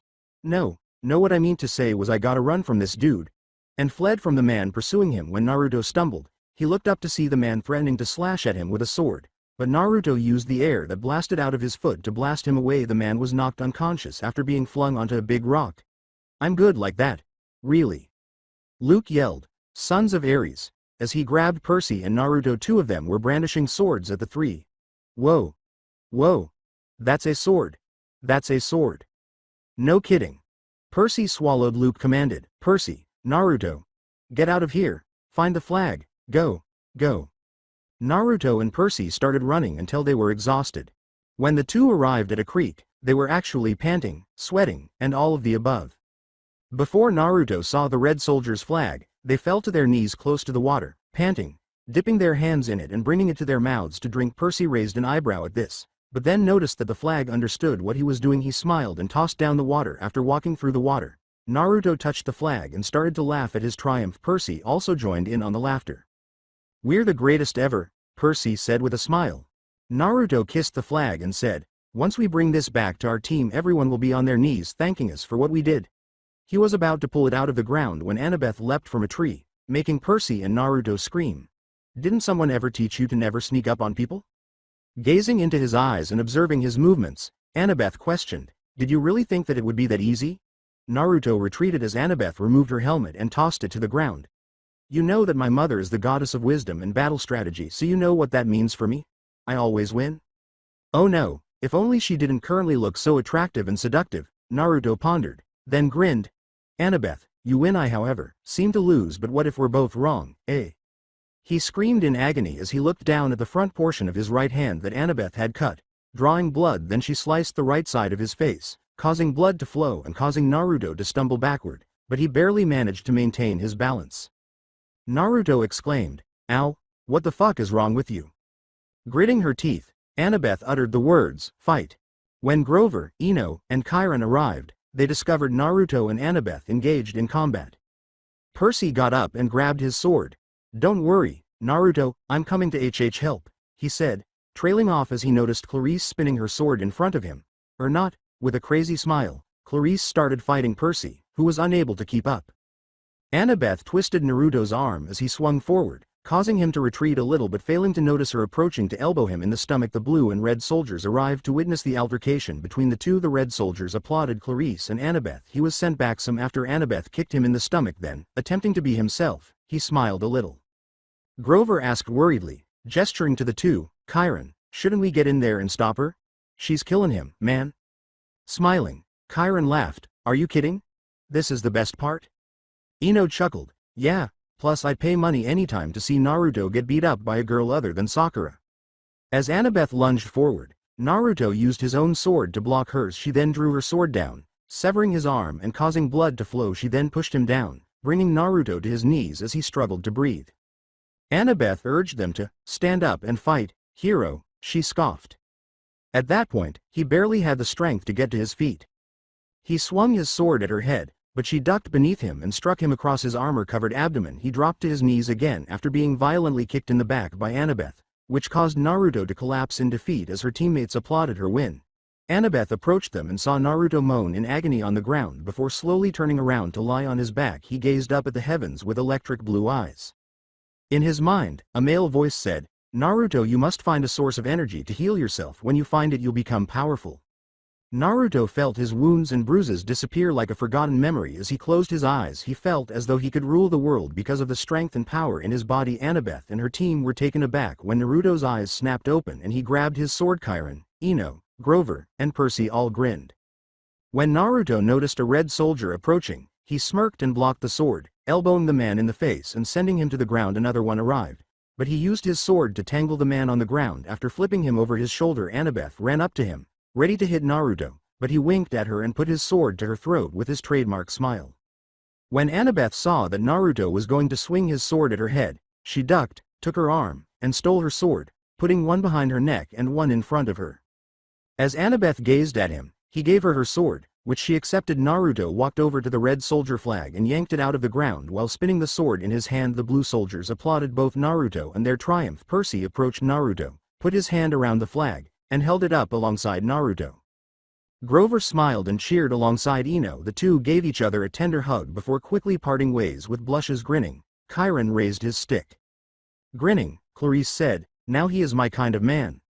Knight Grover, posing as Naruto and Percy's bodyguard, yelled, "Excuse me. Excuse me. Ladies and gentlemen, the son of Zeus and the son of Poseidon are coming through." In an attempt to break free from the throng, Ino, however, rolled her eyes. "And don't forget the daughter of Poseidon, everybody," Ino said with a special smile after he exclaimed, "A hero named Naruto is coming through." He noticed a man gazing at Naruto. They walked over to a table with food and said, "Hey, no dirty looks." As Naruto reached for a plate to select his meal, he was distracted by three nymph girls. But the blonde nymph girl said, "Hey Naruto." She looked over at the brown-haired one. The brown nymph girl said, "We're having a party at our place later." The blonde girl concluded, "And we would really love it if you came." "Sure, I would love to come. That'd be great." Naruto smiled at them before pausing slowly. "Will you serve ramen?" he inquired. "Of course," nodded the brown one, "then I'll be there." After coughing to get their attention, Ino crossed her arms and said, "I'm Naruto's friend and the daughter of Poseidon. I think that I should come too." Percy said, Yeah, me too." Grover added, "I would love to come to the party also." He grinned and said, "Thanks for inviting us, ladies." "Beat it, nymphs," commanded Annabeth, who was attempting to reach the table. The three girls departed, but Grover pursued them in an attempt to find out if they were still invited. Naruto was packing food onto his plate. When she caught sight of it, she also started to fix her plate. Feeling like a hero, she asked, smiling amiably. Naruto joked, "TCH, more like king. I never really got this kind of attention at home. I never really made like friends beside the ones I grew up with, but now things are different. I figured out my dream. My dream is to one day become one of the most legendary heroes of all time." But it sounds cheesy and corny, I know. Annabeth nodded her head. "Not really, I mean you're one of the first people here to have a real dream. Everyone here just wants their dream to be to surpass their parents. which will definitely get them killed. Gods don't want their children to be stronger than them. Naruto smiled and said, gods sound like jerks. I'm glad I'm not one. Ya know. Why? Why do you always do that? Laughed Annabeth. With a look of bewilderment on his face, Naruto raised an eyebrow and said, do what? Annabeth grinned slightly and said, you know, grin and smile at everything. You're just so different than everyone else here.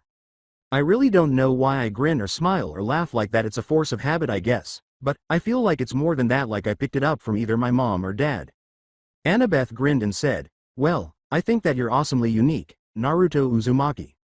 After leaving the table with Annabeth, Naruto felt his cheeks warm from the compliment, but then he had a flashback. Hey. You know you could have killed me out there, ya know, if I was normal. You aren't? With a doubtful expression, Naruto said, but we're friends, you agreed to be my friend. Friends don't try to kill friends like that. I lied, I don't want to be your friend, Naruto remarked, I have a feeling you don't like me very much. According to Annabeth, it's possible you're really immature and childish. No, I'm not. Okay, maybe I am, just a little bit, Naruto sulked and said to her. Naruto blushed when Annabeth turned to face him and said, I definitely have strong feelings for you. I just haven't decided if they're positive or negative yet. Naruto grinned and leaned closer to Annabeth, whispering, well, you let me know when you figure it out. With a smile, Annabeth leaned closer and whispered, you'll be the first. When the campfire erupted, they disintegrated and everyone retreated as some demigods brandished their weapons. The fire transformed into a massive demon with flaming wings and skin that resembled lava. The demon scanned his surroundings as though trying to find someone or something. The demon commanded, Percy Jackson, show yourself. He hurled a huge fireball at a table, destroying it. Because he didn't see Percy, many more people pulled out their weapons. The demon destroyed a roasting pig by hurling another massive fireball at it. It was going to toss another until Naruto screamed, stop, in front of the demon. The demon glared down at Naruto and said, what is it that you want, demigod? Naruto tightened his grip. My name is Naruto Uzumaki, the son of Zeus, king of the gods, and you will not take my cousin Percy Jackson. The demon's pupils widened. So it's true, Zeus does have another mortal offspring. I will have to destroy you once I get the lightning bolt. I hear that you may one day be as great as Zeus, or either surpass him, it said with a grin. Hades, Chiron, who was standing next to Annabeth and Percy, pulled out his sword and knife. Percy Jackson, bring me the bolt. Be a good boy, hand it to him and I'll exchange it for your mother. Percy, Chiron snarled as he noticed Percy sprinting toward Naruto's side. Listen, Percy. Percy yelled, my mother's gone. At Hades, Hades made a fireball in his palm and raised his hand down so Percy could see a picture of his mother Sally in the flames. No, your mother is still alive. I sent the Minotaur to abduct her. She is here with me in the underworld, Hades informed Percy. Mom? Percy blinked. Percy? Sally's image murmured. Hades removed the picture with a swipe, gritting his teeth. Percy asked Hades, what have you done with my mother? Then Hades vanished in the flames, saying, if you ever want to see your mother again, you will bring me the bolt, and the son of Zeus as well. With doubtful eyes, Naruto turned to Percy and said, it's okay, we'll figure this out. Percy shook his head and turned to Chiron. He followed Percy after muttering to himself, what does Hades want with me? Percy said, I have to go get her. To Chiron, you don't have the bolt, you can't give him. Naruto, he's very powerful, Chiron said, shaking his head. Look, I'll tell him the truth, and I'll try to negotiate with him not to take Naruto. When he understands everything, he'll release her. Naruto nodded. No, he won't. I know this because I lived with his mother Ria, who is also my grandmother. She told me how he isn't the explaining or talking things through kind of guy. When he finds out you don't want to hand me over and that you don't have the bolt, he won't hesitate to kill both you and mother. Chiron put his hand on Percy's head and said, we're going to Olympus to try to get the Olympians to watch over you and convince Zeus that you're innocent. We can't have another Talia mishap, Naruto, and I assure you that we will do everything within our power to restore your mother. Ino, Grover, and Annabeth arrived, but they trailed Chiron. They were worried about Percy and Naruto. Okay, Percy said with a nod. Later that evening, with his eyes closed, Naruto sat crisscrossed in front of the tree that belonged to his late half-sister. However, when they opened, electric blue eyes were visible. Naruto was dressed in clothing he would never wear again. He was dressed in a short-sleeved black shirt with a bloody lightning bolt in the center, a white hoodie with the hood on his head that was not zipped up, a blue jean jacket with a hood that was open and on his head, a white belt covered in gold diamonds with the letter N in gold on the buckle, and black and red jeans and orange and black Nikes. Hey Talia, it's me, your brother Naruto. I guess you're the only person that I can share my feelings with, huh? Yeah, you totally get me. I'm having the exact Hades problem that you were having when you were just a kid. He wants Dad's bolt and he wants me for some odd reason. I guess we all have family issues, am I right? So I guess you're the only person I can trust with this secret. It's about this girl, I like her name, her Annabeth Chase. She told me you guys were best friends, so you must know how awesome. Not to mention dangerous she is. Today we played capture the flag. And she almost killed my ass. Literally. Anyways, I met Grover and Luke, your other best friends. They're some cool dudes. Our cousin Ino Yamanaka has a major crush on Grover, which I don't get why, but okay then. Naruto stopped and looked around fighting. He waved at the tree and rushed to the three, frightening them, saying, sorry sis, but I think our friends are planning to go on a time-sensitive mission. I'm going. Bye. Oh, sorry. Naruto? You too? Moaned Percy. Ha, ha, triple team? Groaned Grover. With a toothy smile, Naruto sighed and said, I want an I coming to the underworld with you. I'm the son of Zeus. I have to be a big shot hero somewhere, ya know. This is something I have to do on my own, sighed Percy. Turning to face him, Annabeth said, yeah, well, we weren't asking for your permission. I don't need your help, Percy. Listen, I've only been out in the outside world a couple of times. All I've ever done is train, and train, and train. You're going to need my experience. You've won one battle, I've won hundreds. Annabeth made the point.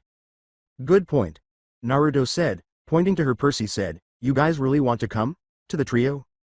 Grover, Naruto, and Annabeth all yelled, yes, yeah, duh, together.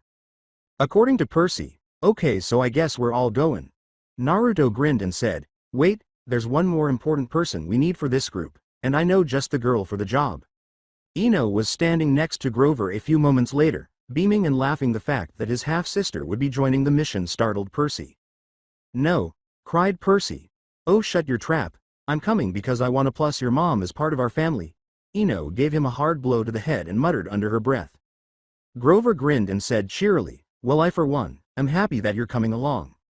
With her cheeks flushed, Ino said, thanks Grover, I'm happy you're coming along too. Naruto inquired inquisitively, okay, how are we getting to the underworld exactly? Percy muttered, did not think of that one. After giving it some thought, Annabeth said, I think I know someone who might. Luke's tent. The group entered a tent filled with video games and other similar items. Luke, Annabeth called to him as he was playing a video game behind her, and he raised an eyebrow.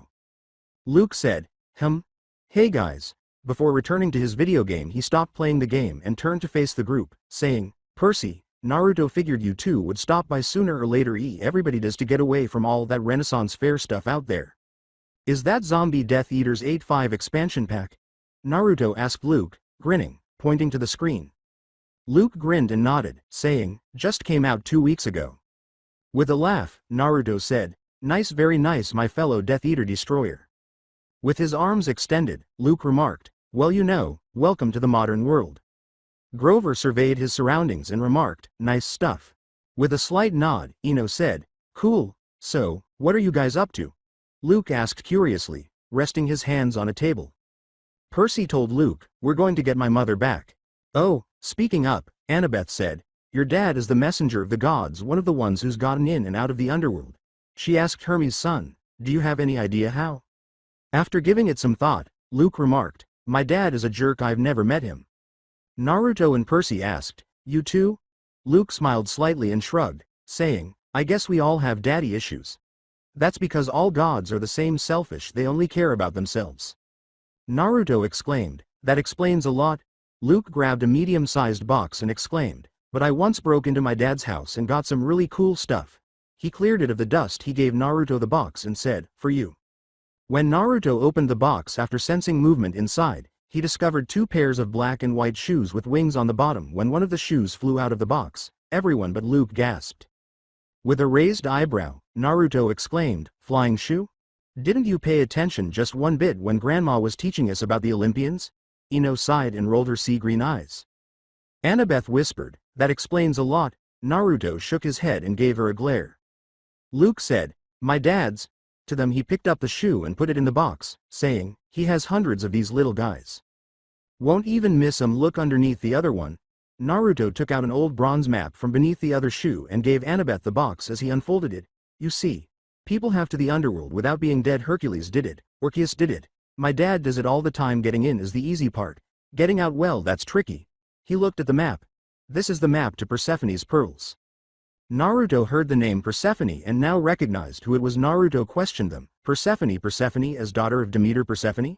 Didn't that bastard Hades marry her? Yeah, he forced her to marry him. He keeps her prisoner. Annabeth nodded.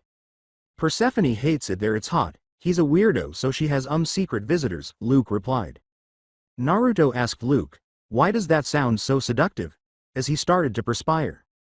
Because she likes to sleep with other people while Hades isn't around her. Luke laughed. Those pearls are all over the world. These pearls. They provide a quick escape from the underworld. You could use them to get out. Ino asked Luke, so how do the pearls work? Easy, Luke said. You take a pearl, step on it, crush it. Visualize where you want to be taken right now. There are 4 pearls in the United States. This map will guide you to them. He stood and indicated a spot on the map, saying, there's your first location. The location appeared to the group. Auntie Emma's Garden Emporium. Grover stated the address. Luke smiled, but then he remembered something. Once you find the first pearl, the map will show the next one, and so on and so forth. Then you're off to Hades. Luke nodded lightly. Then he picked up a closed shield and gave it to Naruto, saying, which reminds me, you guys may need some extra protection. The others backed off as he cautioned, my favorite shield, you might want to take a step back. After sliding his hand through it and grasping it, Naruto heard a creaking sound and the shield expanded into a full shield as Luke grinned and folded his arms across his chest. They were amazed. With a half smile, Naruto winked and said, thanks, Luke, you're the best. Luke put on a serious expression and shook his head, saying, no need to thank me, but you are gonna have to promise me one thing, he stated. Grinning, Naruto said, shoot, you see my dad on the highway to hell, kick his ass for me. They were taken to Auntie M's by bus. Ino was dressed differently. Ino was dressed in tight light blue jeans with fashionable rips, black boots, a black belt, an unzipped black leather jacket, and a purple long-sleeved shirt that exposed half of her stomach. The group entered the store. Grover walked with crutches to resemble a human. Grover said, this place definitely needs an extreme makeover. Percy called out into the vast void, hello? Naruto yelled, anybody home? Grover said, hello? Anybody home in Nanny Live? To the silence. With a sigh, Ino asked her friends and teammates, isn't there supposed to be some sort of old lady that smells like prunes?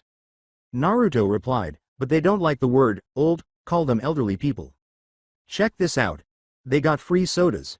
Grover exclaimed as he approached a cooler marked, free sodas. Naruto and Annabeth strolled over to the cooler.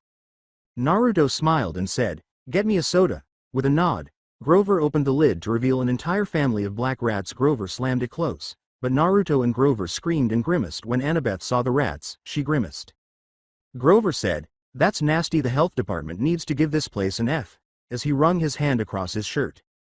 Annabeth turned to face everyone and said, hey, guys, check this out. She went outside, paused at a fountain, and raised her right sleeve. Look at this. Your arm? Naruto snorted. No, Annabeth rolled her gray eyes at him and took a few gold drachmas out of the fountain. After dipping her right hand into the water, she put it in her back pocket and told them, gold drachmas. With a smile, Grover said, means we're on the right track. Annabeth questioned the group, how are we gonna find a pearl in this place? Percy muttered, good question.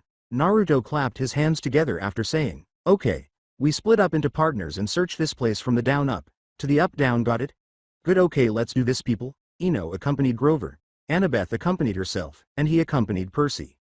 Percy and Naruto were examining some of the statues with strange expressions. Annabeth approached slowly, looking around, but when she felt someone grab her shoulder, she let out a shriek thinking it was Naruto.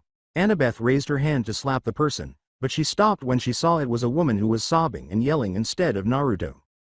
She's coming, exclaimed Annabeth as the woman tugged at her arm. Annabeth asked the woman, what? Who? After giving her a suspicious look. She sobbed, tears streaming down her cheeks, Mrs. Doe's. Directions, my poor husband, help me, please, help me. When she pulled Annabeth to follow, Annabeth sighed and followed while the woman held her arm. Grover and Ino were inside examining some statues when Grover saw a statue of a satyr. He approached it and started laughing. Ino followed suit. Looking more at the statue of the satyr, Grover laughed and said, oh, check this out, he looks just like my Uncle Ferdinand. That's crazy, got the mole in the same place. Ino noticed how strange the statues appeared. These aren't just any old-fashioned statues. Something created them now. What monster do you know has the ability to transform people into solid statues? She tapped her chin in thought. Grover's eyes widened in shock and he trailed off. HMPH, can't be my Uncle Ferdinand because my Uncle Ferdinand was killed by. Grover and Ino both exclaimed, Medusa, simultaneously. Jinx. You owe me a soda after this, Grover said, glancing at her. With a sly smile, Ino said, I'll get you a soda when I see two hellhounds. We need to get everyone out of here. We're in Medusa's lair. Percy. Naruto. Annabeth. She yelled as she ran. Percy. Naruto. Annabeth. We're in trouble, Grover yelled as he ran after her. After hearing the calls, Percy and Naruto surveyed their surroundings. Percy yelled, Grover? Ino? Naruto yelled, guys?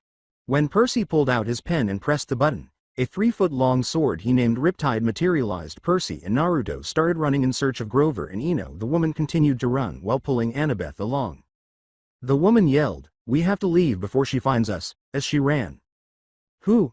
Annabeth grunted at the grip. She turned my husband to stone. While sprinting around, Percy failed to spot Grover or Ino. Grover? Where are you guys? Ino? Grover?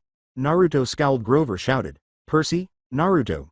With Ino then resumed running. Annabeth. Annabeth. Where are you? Grover. Ino. Shouted Naruto and Percy as they ran. They all fell to the ground, groaning, as the four collided with one another. Come on, guys. Watch where you're going. Percy groaned as he sat up and stood up, slinging his backpack over his shoulder, then assisted Naruto and Ino. Grover was asked, where are we? By Naruto to Naruto, Grover yelled, Naruto. We're in Medusa's lair. With wide eyes, Naruto yelled, Annabeth, Annabeth, as he ran. Grover, Percy, and Ino trailed behind him, yelling, Annabeth's name. We're lost. We're lost. We'll never make it, the woman sobbed as she continued to run, pulling Annabeth with her when she saw a woman with pale skin, poisonous green eyes, a large black bonnet over her hair, a black robe, and black sunglasses. She stopped running. Oh. Don't move, said Annabeth, placing the woman behind her. Well, this is a fabulous surprise. The woman exclaimed after clearing her throat. She rubbed her hands together and said, it's so haunting to have such young visitors. She leaned on a statue and said, we get so lonely here, don't we? She turned to face Annabeth and said, that's why I create my statues, they're my only company, daughter of Athena. Annabeth asked her, how do you know me? The woman approached Annabeth and gently stroked her dark brown hair, saying, you have such beautiful hair. I used to have hair like that. Many men courted me and wanted me. Some are even deities, but because of your mother, everything changed. She released Annabeth's hair and moved to where she was standing, saying, the woman who cursed me, who turned me, before starting to remove her bonnet. Squeezing her eyes shut, Annabeth said, avoid looking, she said to the woman holding Annabeth's wrist, who covered her eyes with her hand and closed them. Into this. The woman eventually removed her bonnet, revealing herself as Medusa with snakes in her head instead of hair. They say eyes are the window to a person's soul. She slowly removed her sunglasses and said, I hope you find my eyes attractive. So rude not looking people in the eyes. Come on, sneak a peek. The woman slowly withdrew her hand from her eyes and opened them to face Medusa, who instantly turned the woman into stone. Annabeth felt the grip tighten around her wrist and attempted to break free, but for some reason it felt harsh and icy. Behind a statue, Naruto, Ino, Percy, and Grover noticed Medusa. How are we going to fight something that we cannot see? Grover swallowed. He requested ideas or plans from the three. Ino thought, a reflection. Does anyone have a mirror or anything that reflects light? When Percy reached into his jacket pocket and took out his iPod, he raised it so that everyone could see some of Medusa and Annabeth. Naruto's heart raced as he watched Annabeth struggle to keep her eyes closed. Grover said, good idea. Ino grinned. I'll get Annabeth, you guys take care of Medusa. Grover turned around and silently left. Medusa said to the statue of the woman approaching her with a cunning smile, you will be a wonderful addition to my collection. We will be friends forever. Would you mind? She walked over to Annabeth and asked, slapping her sunglasses on the woman's icy hand. With his brows knit, Naruto whispered, oh no, no, while maintaining eye contact with Annabeth. Sooner or later, you will open those eyes, Medusa said, getting in Annabeth's face and allowing her snakes to wander around the Athena daughter's face. It's too difficult to resist the temptation to gaze at me. Annabeth, don't do it, snarled Naruto. Keep your eyes closed, he shouted at Annabeth. Who's that? Medusa's head shot up. She thought, another demigod. She looked at Annabeth and then went out to find Naruto. Naruto hurried for Ino and Percy to hide somewhere else. Accepting Percy's offer of Riptide for protection, Naruto then hid behind another statue. Medusa approached the statue where they had hidden first, feeling a little tingly, and said, I can sense you. She then went on looking for Naruto. While running, Naruto kept looking back, and when he passed behind a statue, he noticed Medusa standing a few feet away, staring at him, and placing her hand on the statue's head. Staring at him, Medusa exclaimed, son of Zeus. I used to have a crush on your father. Naruto grunted in agony as she shoved the statue she was holding, causing it to fall on top of another, knocking it down.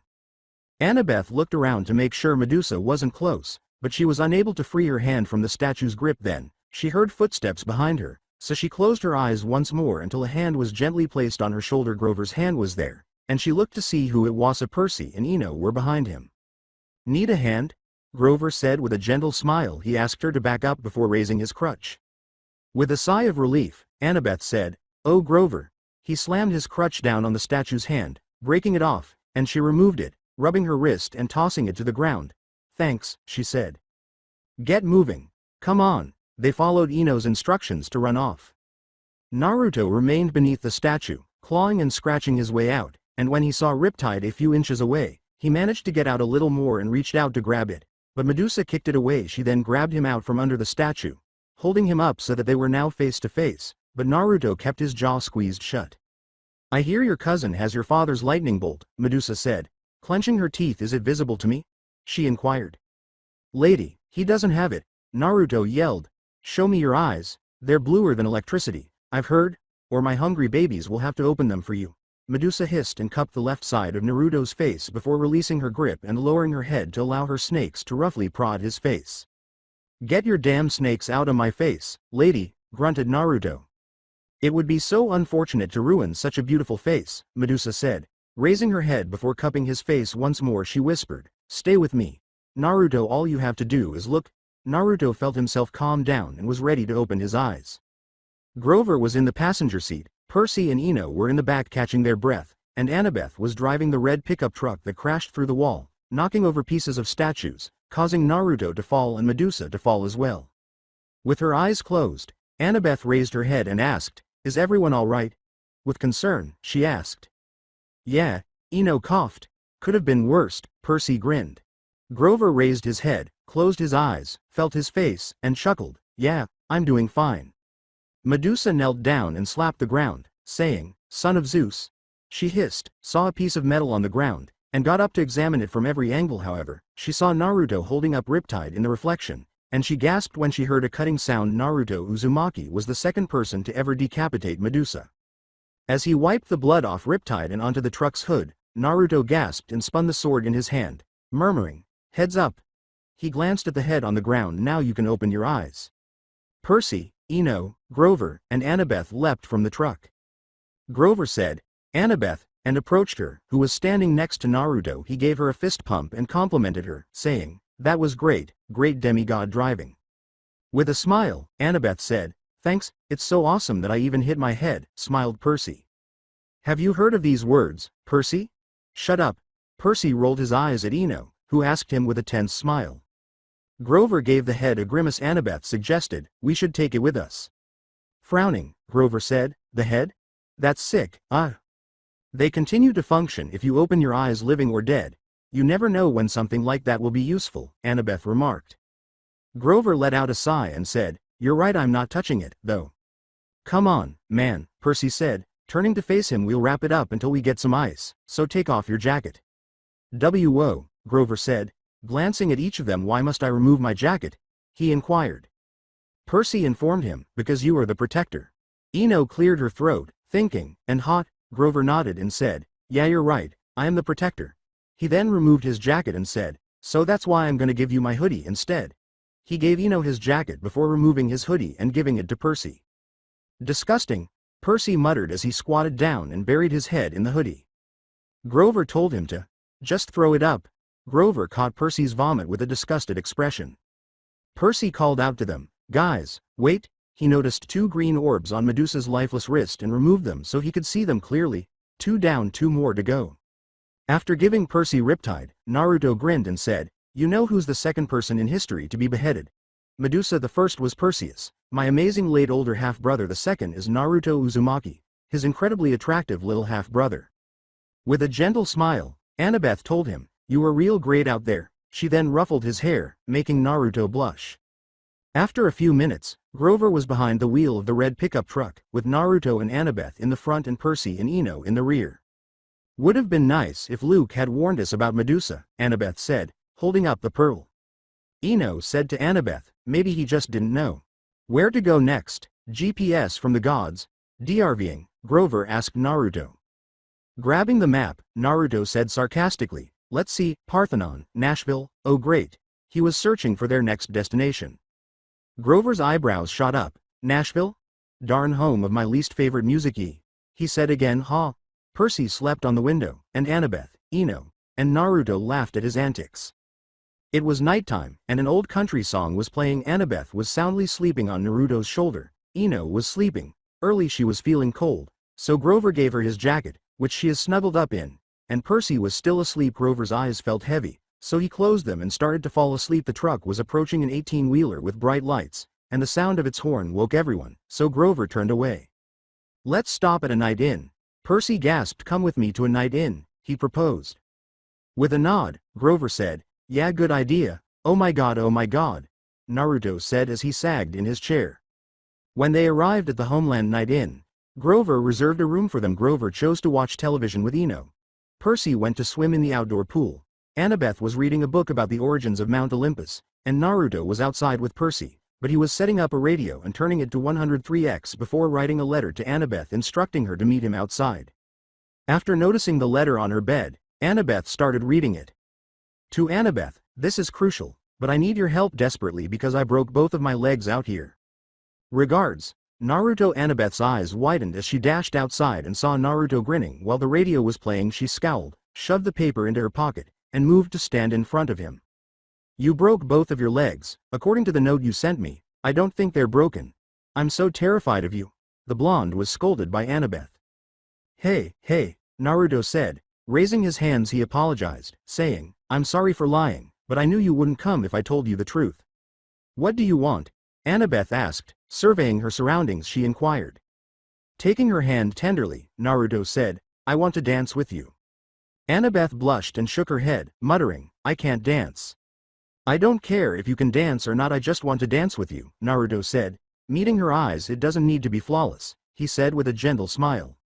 He put his arms around his waist, and Annabeth put hers behind his neck, gazing up into his eyes as they started to slowly dance while Annabeth laid her head in his chest and listened to his heartbeat.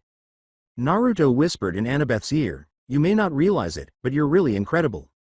"Thanks, you're the first person to say that," Annabeth said in a whisper. "I think you're amazing yourself, but you probably already knew that." "What happened to you?" asked Naruto, furrowing his brows as he noticed a mark on her wrist. After seeing the mark, Annabeth joked, "Oh, that poor lady that turned to stone had a pretty strong grip." When Naruto closed his eyes, blue energy was directed toward her wrist, instantly healing it. With a smile, Annabeth said, "Cool, very cool." Naruto grinned and said, "Hey, how's your mother?" He questioned her in an inquisitive tone. "I'm not sure," Annabeth told him gravely, "I never met her."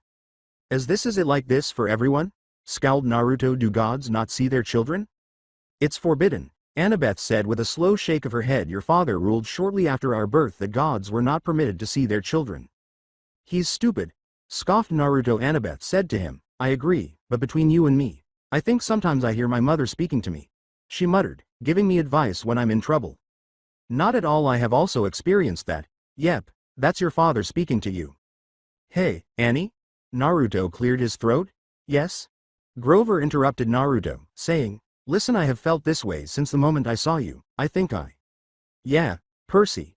Man. Get in here. This is not attractive." Percy leapt out of the water and ran as Grover shouted. "What were you going to say?" Annabeth questioned him. "Forget it, it was stupid anyway," Naruto said with a sigh and a shake of his head. "I'll see you in there, so go inside." Grinning, Annabeth released him and said, "All right, thank you for the dance," she said, turning to leave, but stopping to give him a quick peck on the cheek before entering. Naruto entered the room slowly, blushing profusely, and sat on the bed to watch television. Grover said, "You're on TV," while seated on the bed. Around the boy who went missing, Percy Jackson, 14, and Sally Ugliano, his mother the newswoman stated, relatives have some intriguing theories. Okay. Mr. Ugliano the newscaster told Gabe, talk to me about your son, Percy Jackson. No, he is a stepson, not a son, he did not come from these loins, Gabe told the reporter, pointing to his privates. He's never been the same since he started using drugs and alcohol. Oh, no, Percy moaned.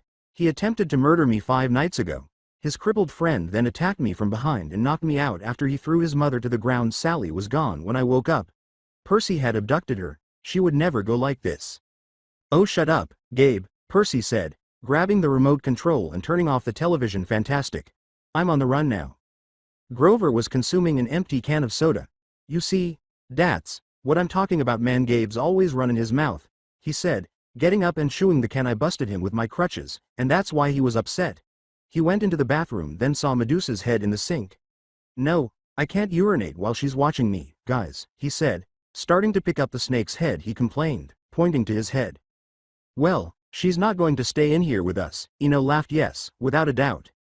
When a maid stopped by and peered through the window to see what he was holding up, Grover scowled. She gasped and then screamed, and Grover's eyes widened before he swiftly put his head behind his back, causing the maid to drop her belongings and flee. Annabeth pulled the curtains together to block out the view. Grover said, I messed up, I should have closed the curtains, sorry guys. When he noticed that everyone was giving him the, not the time, look, Naruto laughed and said, yeah, I'll shut up. I haven't seen a girl run that fast since. Annabeth said to them, come on guys, let's go before Homeland Security shows up. Parthenon, evening time. Next day when the truck arrived at the Parthenon, everyone disembarked.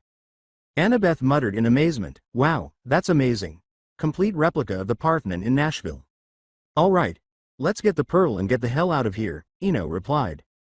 The jacket hoods were flipped over the heads of Naruto and Percy. The group saw a 30-foot statue of a goddess with her name written in Greek as they descended the stairs after the Parthenon entrance door opened. As the letters swirled around, Naruto narrowed his eyes and saw that they now read, Athena.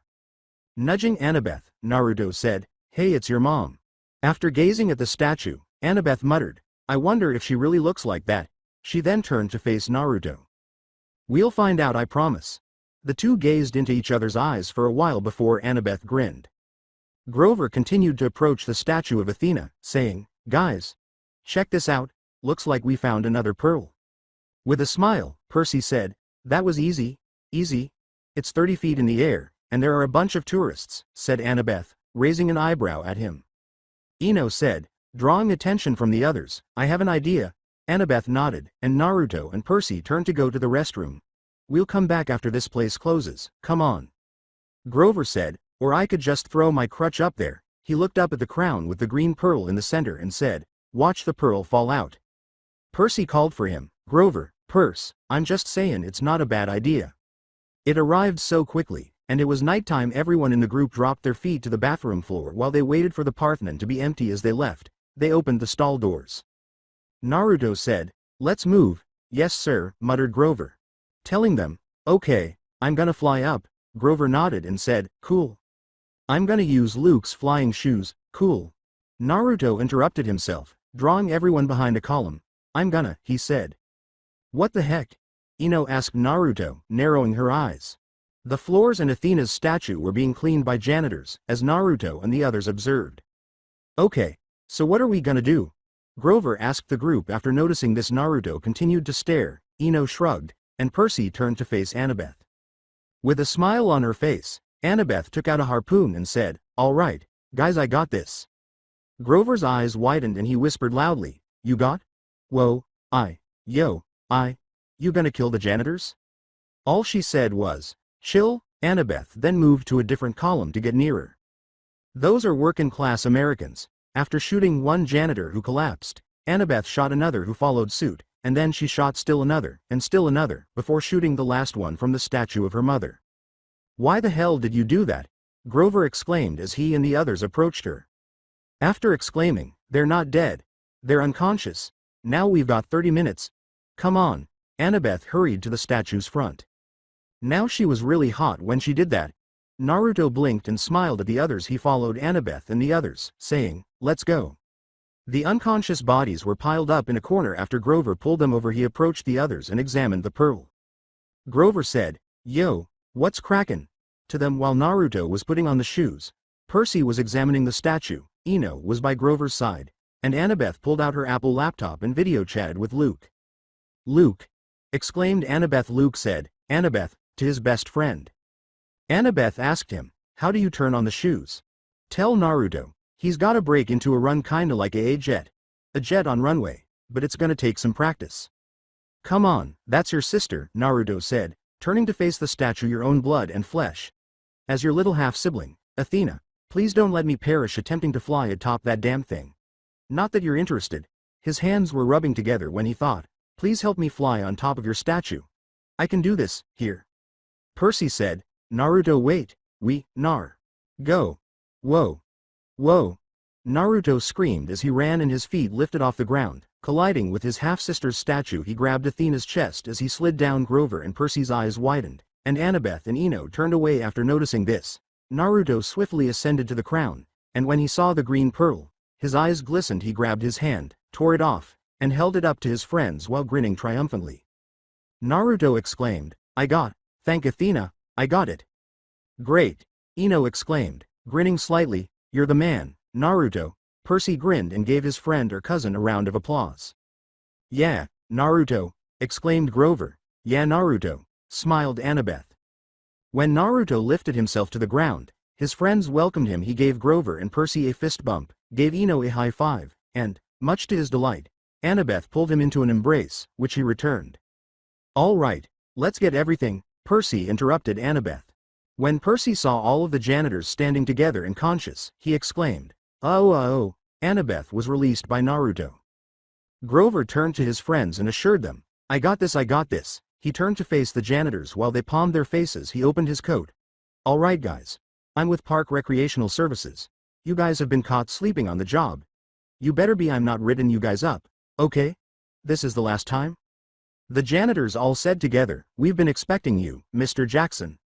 "Not again," sighed Percy. "Just give us the lightning bolt and the son of Zeus, Naruto Uzumaki, then we'll let you go." Percy stepped forward and said, "Look, I don't have the lightning bolt and I'm not letting you take Naruto." A medium-sized flame of fire was coughed out by one of the janitors.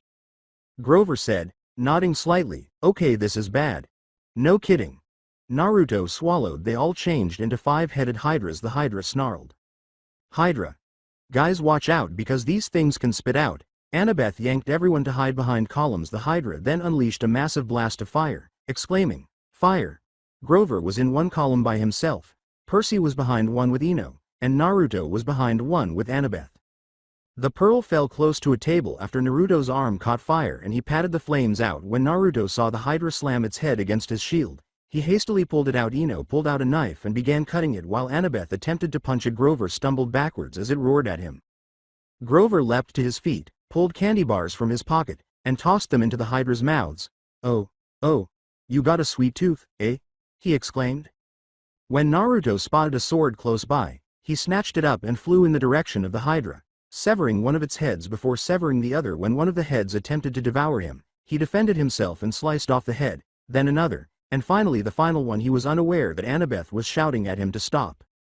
"How fucking awesome was that?" Naruto exclaimed as he landed on the ground grinning. "I just killed it." Annabeth said, "Killed it? You only made it worse?" to him. Naruto questioned, "What the heck are you talking about?" "Naruto, when you cut off one hydra head, 2 more grow back," Annabeth gulped. The hydra finally had 10 heads. When Naruto turned to face it and saw the heads growing back, everyone hid behind a column as a huge blast and fire were blown from it. "Distract that thing," Naruto said to Annabeth before turning to face Ino. "You too," he said, turning to face Percy. "You and I will go get that pearl." The hydra was struck by Annabeth's arrows, which pierced its eyes and neck. Ino hurled shurikens, kunai, and knives at it. The hydra pursued them, but the 2 girls fled while it was still searching. Naruto caught his breath before running with Percy to the pearl. When one hydra noticed them, it alerted the other heads, who then launched a massive fireball at Naruto and Percy, who had leapt behind a big stone rock. A massive fireball almost struck Naruto's face when he stuck his head out, and the Hydra started to ascend over the rock. Percy noticed two water fountains as they scooted back a little. He closed his eyes and raised his hand focused on the Hydra head in front of them, which had opened its mouth to release a massive fireball. With his eyes widening, Naruto cried out, "Ah, Percy," as he saw the fire nearly extinguished. When Percy's eyes snapped open, water poured from the fountain and he aimed it at the Hydras, sending them flying. He grabbed the pearl and ran to the rest of the group after jumping out behind the rock with Naruto. Ino yelled, "Let's go, people, like right now," and joined the group in running. The doors refused to move when Naruto and Annabeth attempted to open them. Looking back, Ino yelled angrily, "Come on, open the damn door," as he saw the Hydra approaching. "We're fucking dead." Grover grabbed Medusa's head from Percy's book bag and held it up to the Hydra. Removing her sunglasses, Grover averted his gaze, and the head instantly turned the Hydra to stone. Gradually, Grover opened his eyes and saw the Hydra. "Grover, you're a genius." Ino grinned. "Woo, MWWHAA," grinned Grover as he panted and kissed Medusa's cheek before grimacing at his own actions. That's nasty." "But is this?"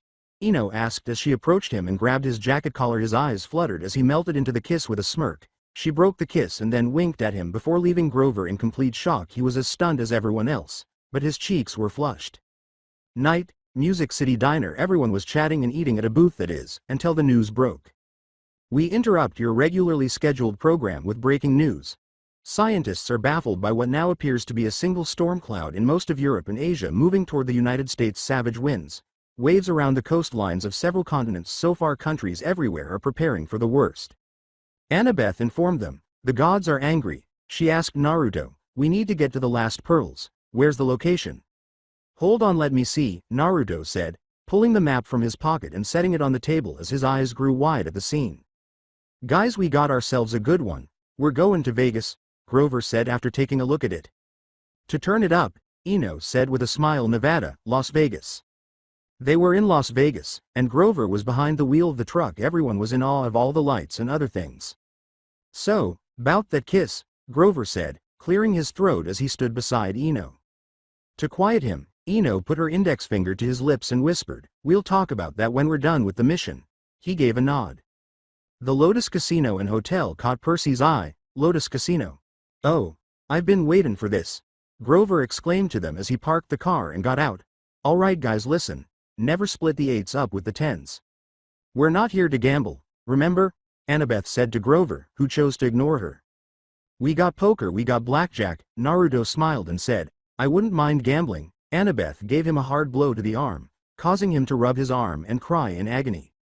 Annabeth told him sternly, "Grover, we're not here to have fun, we just need to grab the pearl and go." Okay, this is nice, okay, this place is officially dough," Grover exclaimed with a snarly smile. An employee approached them and said, "Oh, here's our Lotus phone book." Annabeth turned down the phone book and said, "No thanks, we're not staying. Please get the hell away from us and take your skinny ass somewhere far, far away from us. Got that, pal? Good. Now get lost." Ino glared at the worker, telling him to leave right away. "Don't you think that was a bit too much?" Naruto asked Ino as he turned to face her. "He'll be all right." Grover, who was using crutches, turned to Percy and said, "Okay, that guy was persistent." Percy nodded. "Yeah." Ino grunted and pushed a man who had been thrust into her, saying, "Too persistent, I'll tell you that." As Naruto noticed the water spraying from the fountain, he said, "We're here for one thing, and one thing only," and continued to observe the water's tricks, large rides, and lights. Annabeth exclaimed, "Wow." Percy mostly asked himself, where would we find a green pearl in this place? When Grover saw a waitress wearing a tight green dress that ended at her thighs, he drooled. He followed the waitress, and the others did the same.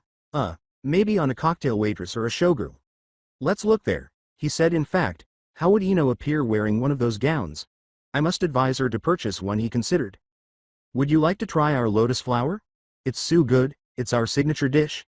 A waitress approached Grover, and 2 additional waitresses surrounded them with a plate full of pink lotus flowers. Really signature?" Grover asked, grabbing 2. Naruto received 2, Ino received 3, Annabeth received 1, and Percy received 1. Percy grinned at the waitresses and said, "Thanks." They departed. Yo. Do we have to pay for this?" Grover exclaimed, surveying his surroundings. Percy shrugged and said, I guess we don't. With a threat, Ino shoved a bunch of lotus flowers into her mouth and said, we better not or I'm gonna stuff these lotus down those waitress's dress. Then she smiled. Not half bad. After eating his, Percy said, it's really good. Grover exclaimed, wow. This is the most delicious thing I've ever consumed, as he packed his mouth full of lotus flowers. This tastes great. No, it's better than great. It's perfection. No, it's even better than perfection. Naruto smiled as he threw everything into his mouth. Annabeth then ate hers and started to smile as well. The room appeared to be spinning in slow motion as everyone looked around. The group then exchanged glances and burst out laughing.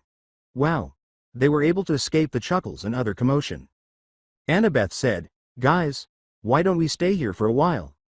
Great idea, Annie. We can turn it up. Ino smiled. Naruto chuckled and said, that sounds like an amazing idea. No duh. Chuckled Percy. Grover made goat noises and smiled. After that, Ino started cooing at him, which made him coo at her. The two then started laughing at one another. After giving it some thought, Naruto told them, but we're on a time-sensitive mission right now. Before his mind began to cloud, his words caused the group to laugh, aren't we? Grover shook his head and smiled, saying, I can't remember. Naruto laughed, and the others joined in, saying, I totally forgot what I was about to say. Annabeth smiled and said, I think I figured it out. I think I know why we're here. Why are we here? Percy asked her, casting a doubtful glance in her direction. To have fun, Ino exclaimed as she leaned on Grover, who also laughed. Naruto nodded and smiled, saying, oh okay. Let's never leave. Let's stay here, Percy proposed as if intoxicated. Everyone started laughing together. After a few minutes, Ino was strolling around with 19 attractive, muscular men. The two on her right and left were giving her lotus flowers. 12 girls wearing black shades surrounded Grover as he walked, with the girl in front of him carrying his crutches. The two at the front were complimenting him on his good looks and cuteness. Annabeth and Naruto were gambling with motorcycle guys. After making a mistake, one of the guys gave Naruto and Annabeth $500, which they gladly accepted, laughing uncontrollably at their triumph. The two gave each other hugs. Naruto and Annabeth ate 2 of the lotus blossoms that a waitress brought over.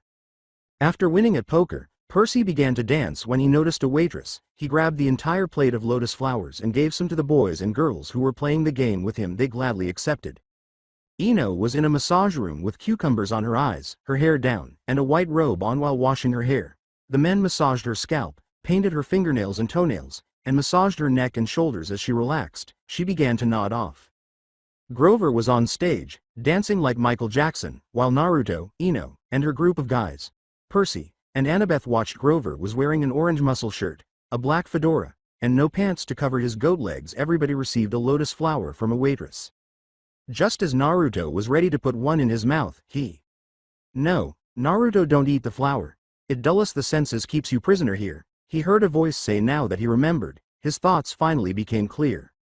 Sitting his lotus flower on the counter, Naruto said to Annabeth, Annie, I'm gonna go get some air, I'll be right back. Okay. Annabeth nodded after Naruto left and entered the game room. A waitress gave him a lotus blossom. He went on walking, saying, Nah, I'm good. Look around you, focus. Focus, another waitress asked. Another lotus flower? No thanks. Naruto held up his hand and carried on walking. Another waitress asked, would you like another one?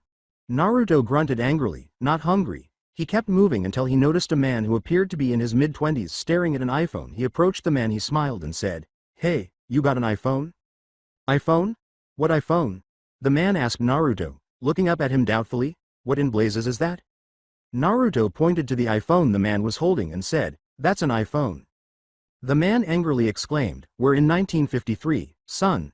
We have no idea what an iPhone is, he muttered, you gangsters and your slang talk. 1953. Naruto muttered to himself as his eyes grew wide. He moved away from the man slowly. People are actually held captive here, and since that guy appeared to be around 25, it must grant people eternal youth or something. He must have been here for over 60 years. I have to get everyone out of here, and quickly. He considered picking up the pace. Naruto, you have to escape. Wake up, wake up. When Naruto noticed a waitress in front of him, he slowed down and massaged his right temple. The waitress remarked, you could really use a lotus flower. Naruto remarked to the waitress as she passed, I'm not in the mood for that crap. Another waitress pleaded, please take one. I do not want that crappy lotus mind control flower. Naruto yelled at the waitress with a grunt. He passed a game, but as he turned around, he noticed the final pearl glowing. He gave it a quick glance. Another waitress asked, "Another lotus flower? We really insist." She was wearing a hurt expression when Naruto glared at her and said, "Now when I say this, don't cry but get the fuck away from me, you son of a bitch." "Is there a problem, Mr. Uzumaki?" The manager approached Naruto with concern. Just as Naruto was about to accept, he heard the manager mention his last name. "Who is this guy?" He was unknown to him. He said, No, I'm perfectly fine in Hello Kitty Land," and turned to leave. Using his earpiece, the manager turned the other one and said, "Naruto Uzumaki's awake." When Naruto entered a room with a dance floor, he saw Annabeth and Ino dancing together. The two girls were laughing and having a good time while holding lotus flowers. As he threw down the lotus flowers and grabbed their wrists, he swore, hey, don't eat that shit," and led them to Grover's location. Annabeth questioned Naruto, "What? We're having so much fun." "No you're not. This casino is just poisoning your minds," said Naruto, shaking his head. "What? I want to go back to my men servants," Ino whimpered and slapped Naruto's chest while leaning on his shoulder. "What the? Ino, are you drunk?" Naruto asked Ino, stopping to stare at her in bewilderment. Annabeth laughed. "Yeah, she is. One of those nice manservants she was with brought some alcohol and stuff like that. He offered us some but I declined," while Ino said, hold on, let me think." "Oh yeah," she said, "what the hell?" "Yes, she drunk so much that she got drunk, so I decided to have some fun with her by partying with her." After blinking, Naruto turned to face Ino and said, "Ino, you're a dumbass." Squinting her eyes, Ino pointed at him and said, "So are you. But you don't see me complaining, do ya, Dora the Explorer? Damn, you really do have a football head." Naruto complained as he kept moving and noticed Percy seated in a chair. He rolled his eyes and slapped Percy across the face, almost knocking him out of the seat, after telling Annabeth to hold Ino, which she did. "What the hell, man?" Percy said as he stood up, looking up at him with bewildered eyes. "Wake the hell up. This is all a trap. The casino, the games, the damn lotus. They poison your mind. Wake up, Perseus Jackson," Naruto said, grabbing Percy's face and staring him in the eyes. "That explains. Come on, wait, what's wrong with Ino?" asked Naruto, glancing at his inebriated half-sister as she danced around Annabeth, while Percy blinked and held his temple. "Oh, a guy gave her alcohol apparently and she got drunk for the first time ever." Naruto was deadpanned. With a hinge of rage, Percy questioned, "And you let him do that?" How his instincts as a sibling began to take over. With dry sarcasm, Naruto said, "No, I let him do that. I was trying to wake up, idiot," before yelling at Percy. With a gesture of surrender, Percy raised his hands and said, "Okay, sorry for asking, I'm gonna get Ino." He then approached her, threw her arm over his shoulder, and put his arm around her waist so that he could both carry and drag her. They strolled in an attempt to locate Grover. "Where's my Grovy bear?" Ino smiled and laughed. Groaning, Percy said, "We're going to wake up Grovy bear." "Then I can go in bed with Grovy bear?" Ino asked, turning to face Percy. "What? No. Do you want to get pregnant at 14? Percy asked, his cheeks flushed. "I can be an auntie," exclaimed Annabeth, clapping her hands. "Yeah, I want to be preggers with Grovy bear's children. We'll have tiny Grovy juniors and Ino juniors. You can be uncle. So can Naruto. And Annabeth will be an auntie. See, I'm smart like that." Ino laughed foolishly as she poked her left temple. "Not really," Percy muttered under his breath as he shook his head. Grover, wake up. We gotta go," Naruto exclaimed as he walked over to sit on the lounge couch with his group of girls massaging his body. "What the? Naru, your timing is terrible. Dude, we headin' to the chapel. We're gettin' married." Grover scowled and sat up, then cast a doubtful glance around at the girls. Percy sighed and palmed his face. When Ino heard that, he became irate. Annabeth exclaimed, "Oh, romantic." Before grabbing Naruto's arm she inquired, "Are we going to the chapel too?" "Well, I mean, if you wait a minute," Naruto said, blushing, turning to face Grover. No, not romantic, not at all." Every girl in the group raised their hand when Grover asked, "Wait, which one of y'all I proposed to?" "You proposed to me," Ino lied with a furious expression after pushing Percy away from her and sitting on Grover's lap. Grover grinned and cuddled up to her after nodding and saying, "Oh yeah. Well, don't get mad, baby. I'm sorry. You still love me?" she replied. With a cheeky giggle, Ino said, "Of course I do." Annabeth said, "I want to be the maid of honor." to the two cuddled together. "Want me to splash them with water?" Percy asked a stunned Naruto, to which the blonde nodded slowly. He used a cup of water to splash some on Grover and Ino's faces. "Wake up, damn it," yelled Naruto. Yo man, you're such a buzzkill," Grover said, putting his hand on Naruto's shoulder while Ino pouted and hugged his arm. Naruto scowled at Grover and said, "The word, buzzkill, is so 70s, dude." "Naruto, what's wrong? Why are you doing this?" Annabeth scowled at him and said in a worried tone. With an urgent tone, Percy commanded them to wake up immediately. Ino was mimicking Grover's flirtatious facial expressions. When Naruto exclaimed, look at me, Grover and Ino turned to face him. "You're in a trance. Okay. We're trapped. Listen to me, you ate the floors. You're never gonna want to leave. We're stuck here forever," he stated with his arms. Grover's eyes grew wide as Annabeth's did when Naruto noticed Ino dozing off. He rolled his eyes and put a hand on her head. She instantly awoke. No longer feeling inebriated or hungover, Naruto noticed the manager pointing at them while speaking to a guard.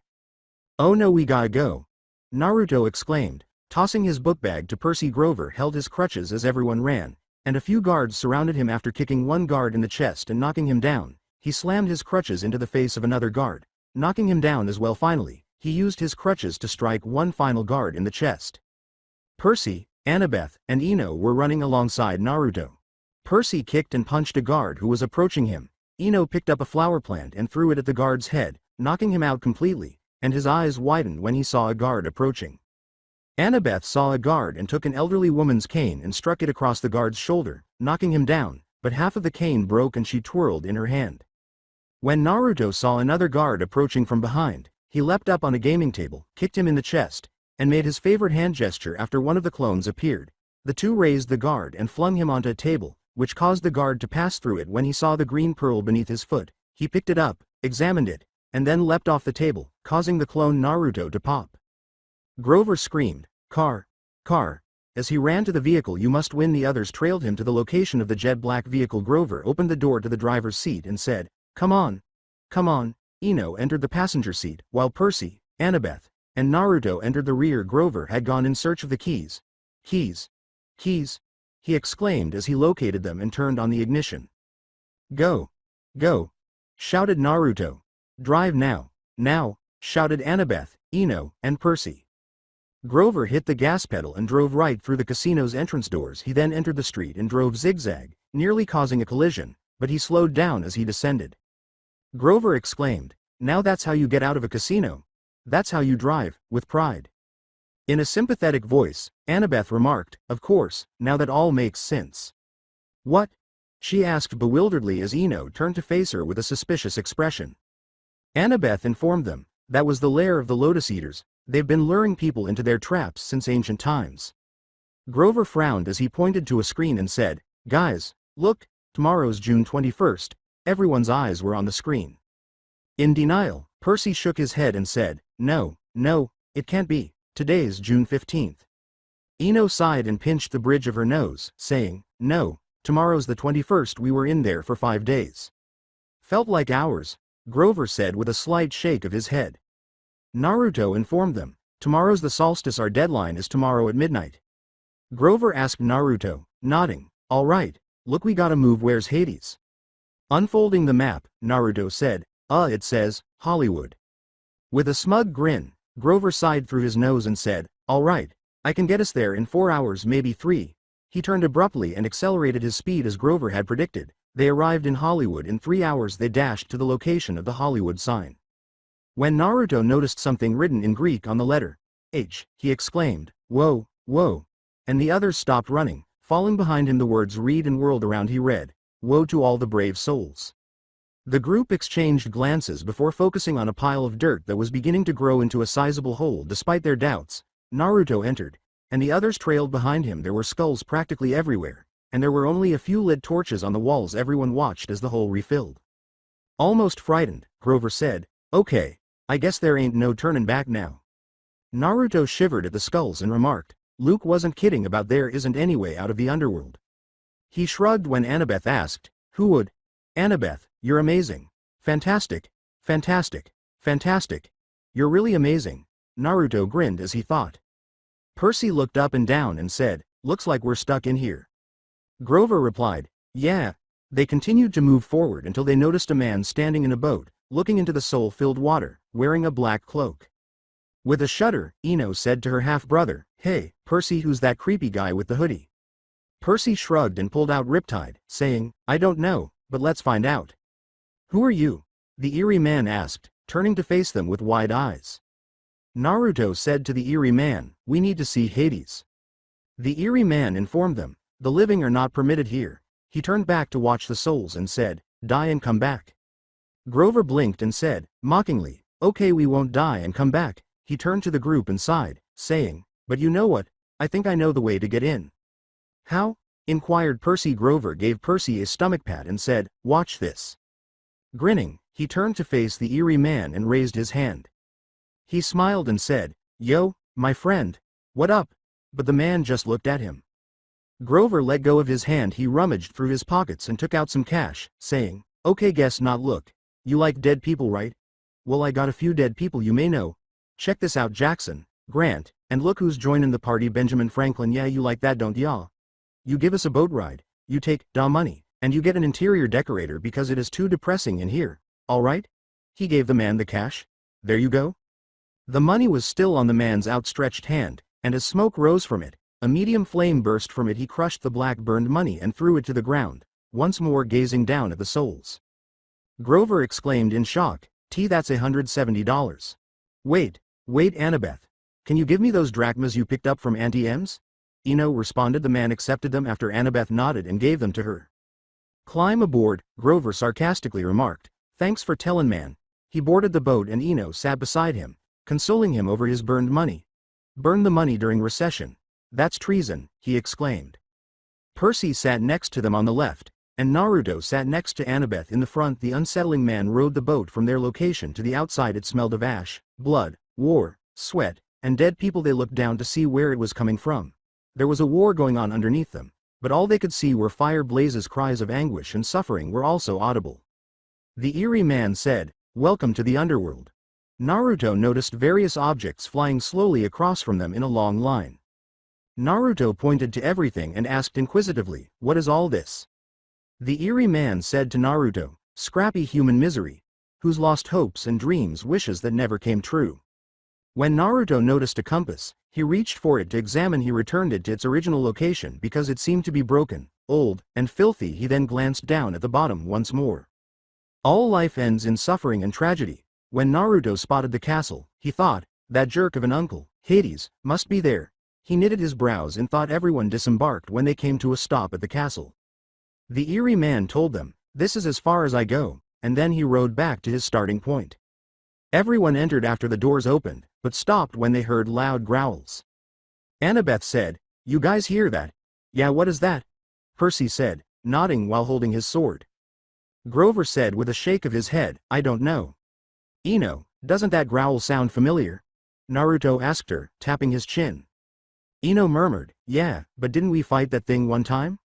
Two hellhounds, one on the left and one on the right, emerged before Naruto could respond. They growled and roared at the team, attempting to bite them, but everyone continued to retreat. I remember those things. They attacked us when we were little, Naruto said, gesturing to them. Remember the Jinx thing? Grover asked Eno, smiling as he recalled something.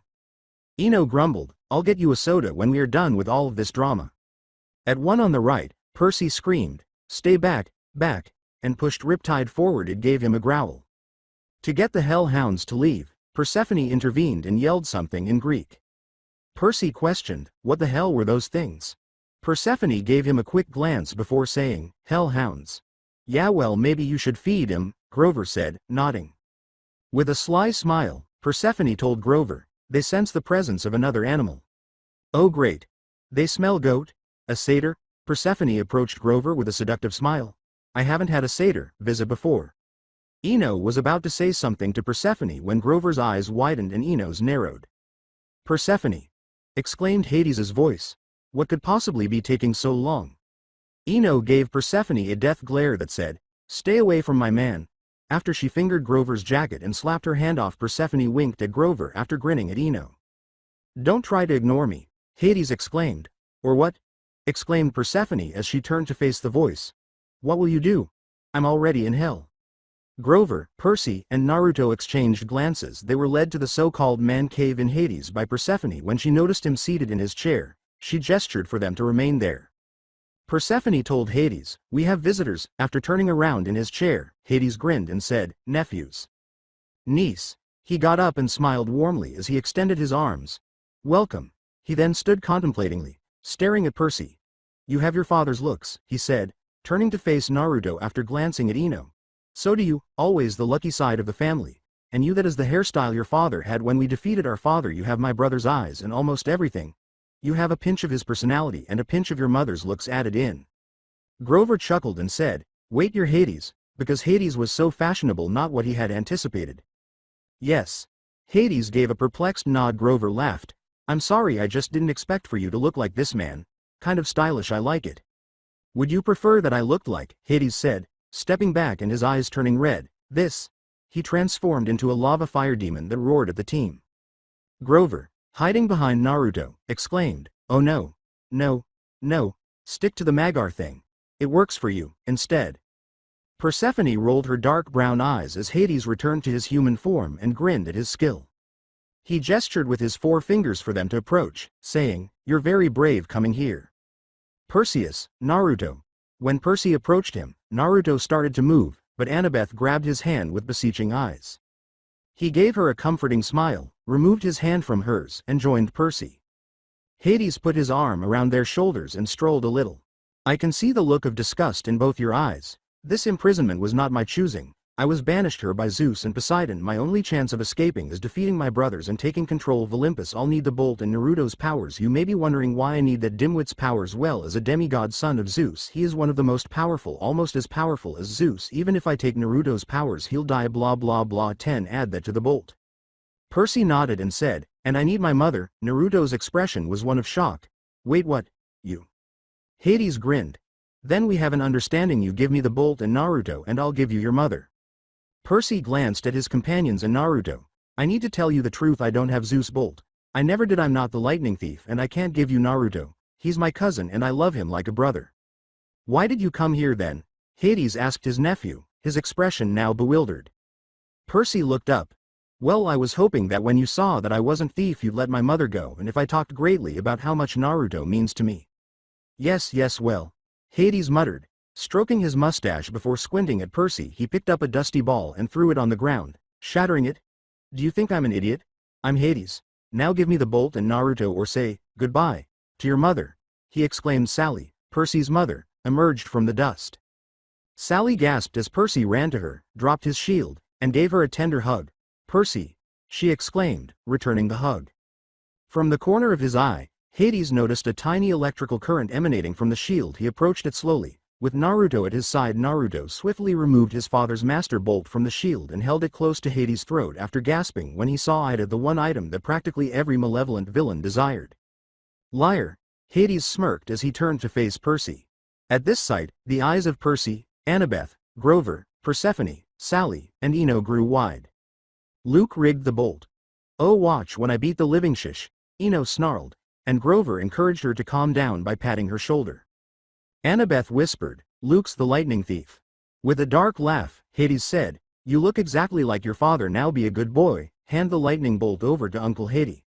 Hades' body slammed against the wall and then collapsed onto the floor, unconscious, as Naruto grabbed the bolt and threw a jolt of electricity at him, striking him in the chest. Naruto smiled as he examined the bolt in his hand and felt a surge of energy that nearly gave him power.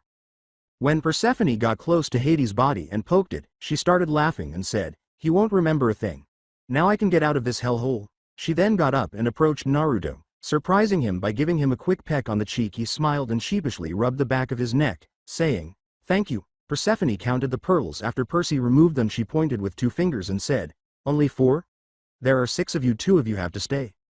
Percy assured them, "I'll stay." Naruto grinned and said, "So will I." With the exception of Grover and Ino, everyone began to argue with the two. Naruto told them, No, we'll stay. We've achieved our quest. We're staying." Everyone started arguing once more. Grover said to them, Guys, knock it off. I'm staying." "Grover."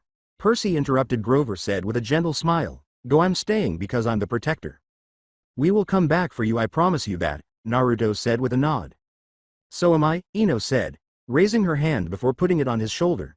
You better not argue with me about this. The reason I'm staying is because I'm your big sister and a little bit of Grover is involved. I can't let that slut Persephone take away my man, but I still care about you, Percy. You said sister instead of half. You really do care, don't you? Percy asked her with a smile. Duh. I don't want us to turn out like Zeus, Poseidon, and Hades one day. I want us to be better. Ino rolled her sea green eyes and laughed. Now go. Everyone place the pearls on the ground, step on them, and think about where you want to go. Everybody set their pearl down on the floor by nodding, Percy said. To Olympus, everyone crushed the pearl by stepping on it. They were lifted into the air and vanished as a fog covered their bodies. Grover and Ino observed as everyone departed. Hey, Ino said, passing a $20 bill to Persephone, who was looking at Grover sensuously. Set up a date for me and Grover, please. With the change left, go and buy yourself something pretty. With a stunned expression, Persephone rolled her eyes and went to get the two things ready. When Ino noticed that Persephone had gone, she gave Grover a seductive grin and gestured for him to approach her with her index finger. Grover approached her after making a 5-second goat noise. On top of the Empire State Building, they arrived. Hey, look! Annabeth tapped Naruto and gestured up at the thunder and dark clouds. Naruto raised his head. Zeus and Poseidon are preparing for battle. Ah no, damn it. This isn't the right place, said Naruto, furrowing his brows as he looked around. Percy exclaimed, yeah. We're at the top of the Empire State Building. Percy. The entrance to Olympus is through there, Sally exclaimed as she gestured to a location downstairs and started to move toward it. Everyone else trailed behind her.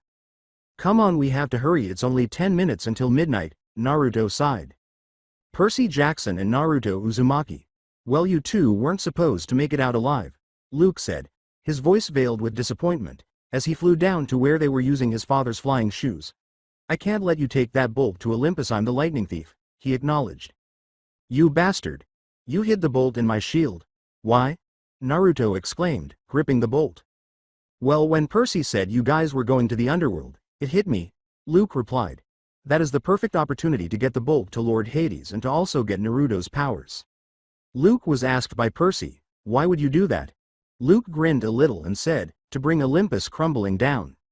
Sally said to her son, Percy, let's go.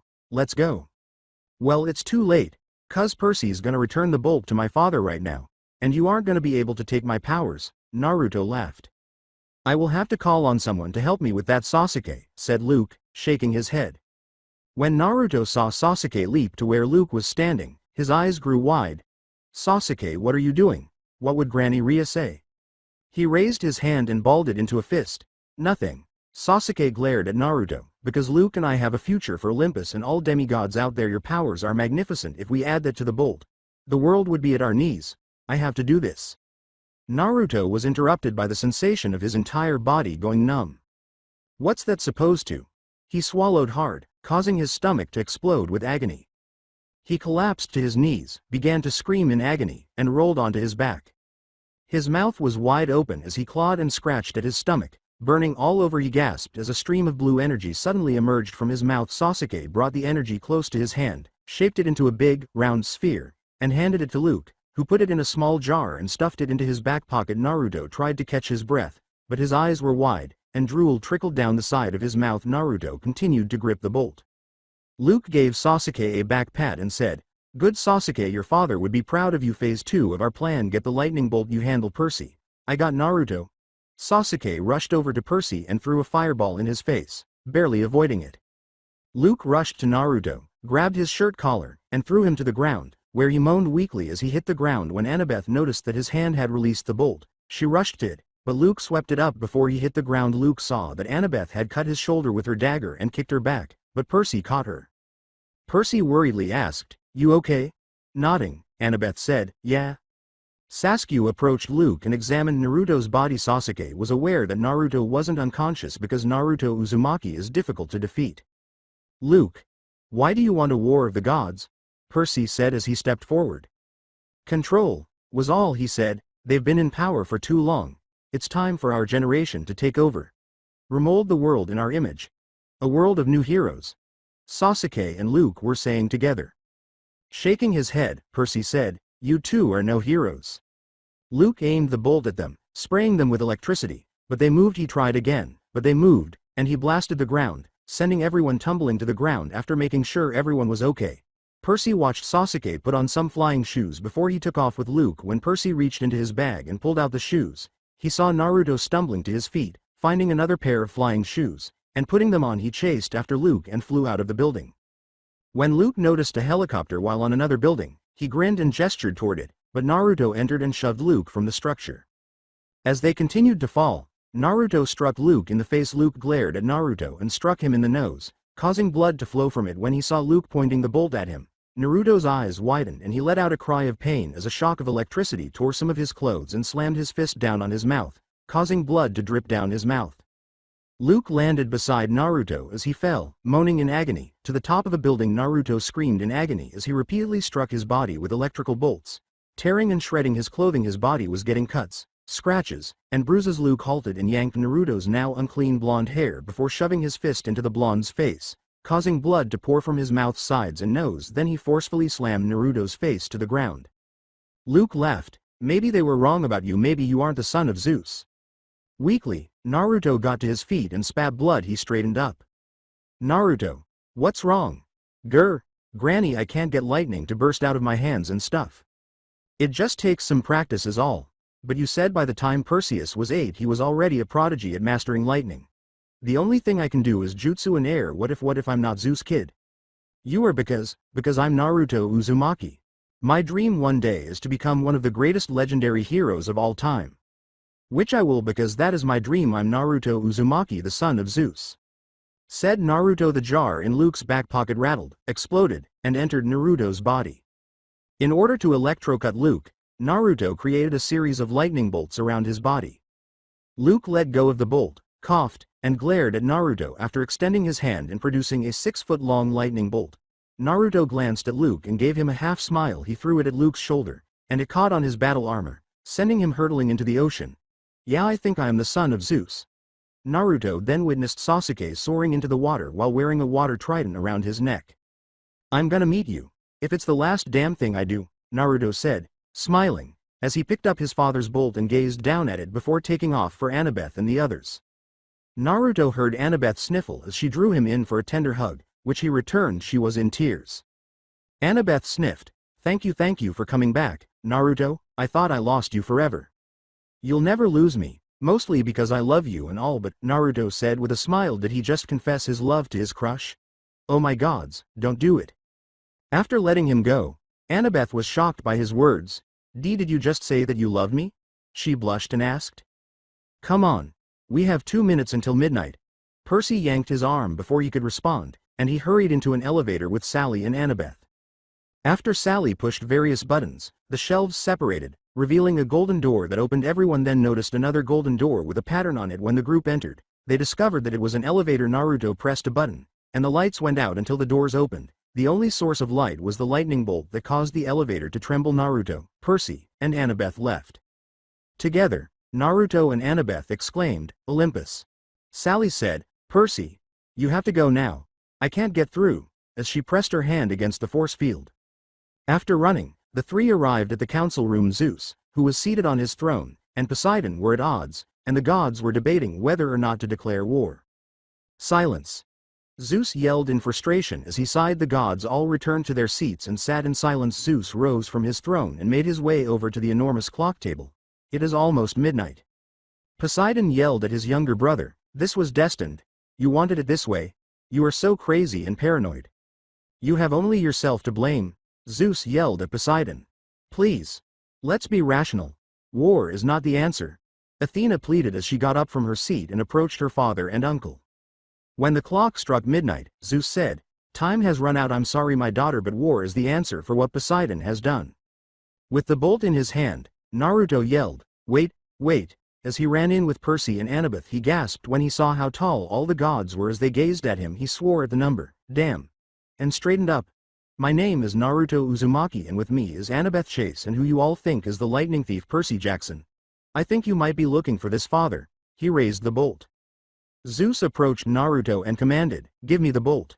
With a scowl, Naruto tossed it at Zeus, who caught it and held it out. The storm clouds outside were rumbling with lightning. At Naruto, Zeus said, you are not wise to be with thief. I didn't steal the bolt. And I had no connection to Poseidon, Percy said, taking a step forward. Then tell me if you didn't steal it, who did? Luke, son of Hermes. All the gods looked at Hermes, who now had a doubtful expression. Percy looked at Naruto and said, you see, he was angry at you, all of you. He wanted you to destroy yourselves, but Naruto is the real hero. He defeated Luke and retrieved the bolt back. Thank him. Smiled. I did some stuff, but Percy and Annabeth helped me. So did Ino Yamanaka and Grover Underwood. Thank all of Team Demigod. You have done well, my son, Zeus said with a gentle smile, and Naruto's eyes glistened. Zeus approached his throne and took a seat. Let there be peace. Annabeth said to Athena. Hi mom, with a smile, Athena said. Annabeth, I'm so proud of you. He cleared his throat. Father, I have two good friends named Ino Yamanaka and Grover Underwood. Ino is my cousin, Poseidon's daughter, and Percy's older half-sister. Grover is a satyr. Those two stayed behind. They're the only reasons why we even escaped the underworld. They're probably somewhere sucking each other's faces off by now. And now, you want me to bring them back? Zeus laughed. Looking at Poseidon, Naruto said, now would be a good time, father. When Zeus clapped his hands together, a lightning bolt blasted down and then vanished, but Grover and Ino were standing in the center of the floor, making out. With the exception of Zeus, Poseidon, and Athena, all of the other gods covered their faces with their hands. Percy informed them, guys, you're not in the underworld. After discovering they were in Olympus, Grover and Ino abruptly ended their makeout session. Zeus stood up and remarked, I think this assembly's business here is finished. Brother, please, I need to speak with them just like you must speak with Naruto, Poseidon begged. Very well, but, Athena has to speak with him before I do, Zeus replied. I do? Athena asked, and Zeus gave a startled nod. Oh yes, I do. I'll meet you and Percy outside. Annabeth put a hand on Naruto's shoulder, gave him a quick peck on the cheek, and turned to leave. When Naruto approached Athena, she smiled at him and shrank to his size. With hesitation, Naruto said, did I do something? Naruto blushed profusely when Athena shook her head and said, I know you are in love with Annabeth. I can only be in her thoughts and dreams while you can be there for her physically, take care of her, protect her because I love her. Saying, yes ma'am, Naruto nodded. Whatever you do, do not hurt her or break her heart. If you do anything of the sort, I will make sure you suffer the consequences, sternly replied Athena. I won't hurt her. I love her. Athena muttered a few words to Zeus before leaving with the others. After saying, good, he grew to his normal size and approached Naruto. Son, Zeus said, nodding, father, I have so much to ask you, like here is my first question. Sighing, Zeus said, Naruto. Naruto smiled and asked, what was mom like? Your mother? Zeus asked again, his eyes widening as he turned to face Naruto and saw Kushina's face. She was unlike any mortal woman or goddess I have ever met. She had long, gorgeous red hair. She was kind, caring, goofy. She had the prettiest of smiles and grins. And I loved her and she loved you. After that, Naruto approached Zeus slowly and gave him a hug. Zeus recalled the time Kushina had given him a hug, but that had been 14 or 15 years ago. Zeus, however, gives his son a hug in return. Leaning on his father's shoulder, Naruto whispered, I love you, Dad. Zeus whispered, raising his hand to touzle his son's hair, I love you too, Naruto. He smiled as he broke the embrace, and then something occurred to him. Oh, I have a present for you, too, in fact. He clapped his hands together, and when Naruto opened them, he revealed a lightning bolt and a sword. I made the sword and your bolt. Naruto picked up the sword and bolt, which grew 7 feet long. The sword's blade was gold, and he noticed Zeus' symbol on the underside. My very own sword and my very own lightning bolt. I thought you didn't want any of your demigod children to have any bolts? Zeus touched his facial hair. While that is true, I mean, you are my favorite and I heard you will be as strong as me one day. Don't fear, I will not hurt you because of that, but I know I don't have to tell you to use your power for good. You already do that. Never forget who you are and make sure you eat your vegetables. Naruto looked at him. Hey, old man, you wait right there. I have 2 quick questions for ya. 1. Why'd I eat so much ramen? And 2. Why in hell did you name me, Naruto? He asked. Zeus looked embarrassed. You may love ramen because of me, and the reason I named you Naruto is because a friend of mine named Jiraiya wrote a book that had a hero with your name in it, so I used that name, or it would be because I saw a bowl of fish cake. He laughed lightly. Deadpanned Naruto. Great, do you know how many people have told me that my name means damn fish cake? Zeus waved his child on to leave. You've got my charm and handsomeness, don't you? You have nothing to worry about. my son, I've got to go now, but if you ever need my help, I'll be there, not physically, but I'll be there, I promise. Knowing that Zeus would make an effort to support him, Naruto grinned at his father. Camp Half-Blood. Everywhere Naruto and Percy went, campers would give them pats on the back and say things like, "Good job." They walked up to some archers who were holding up their bows after missing them.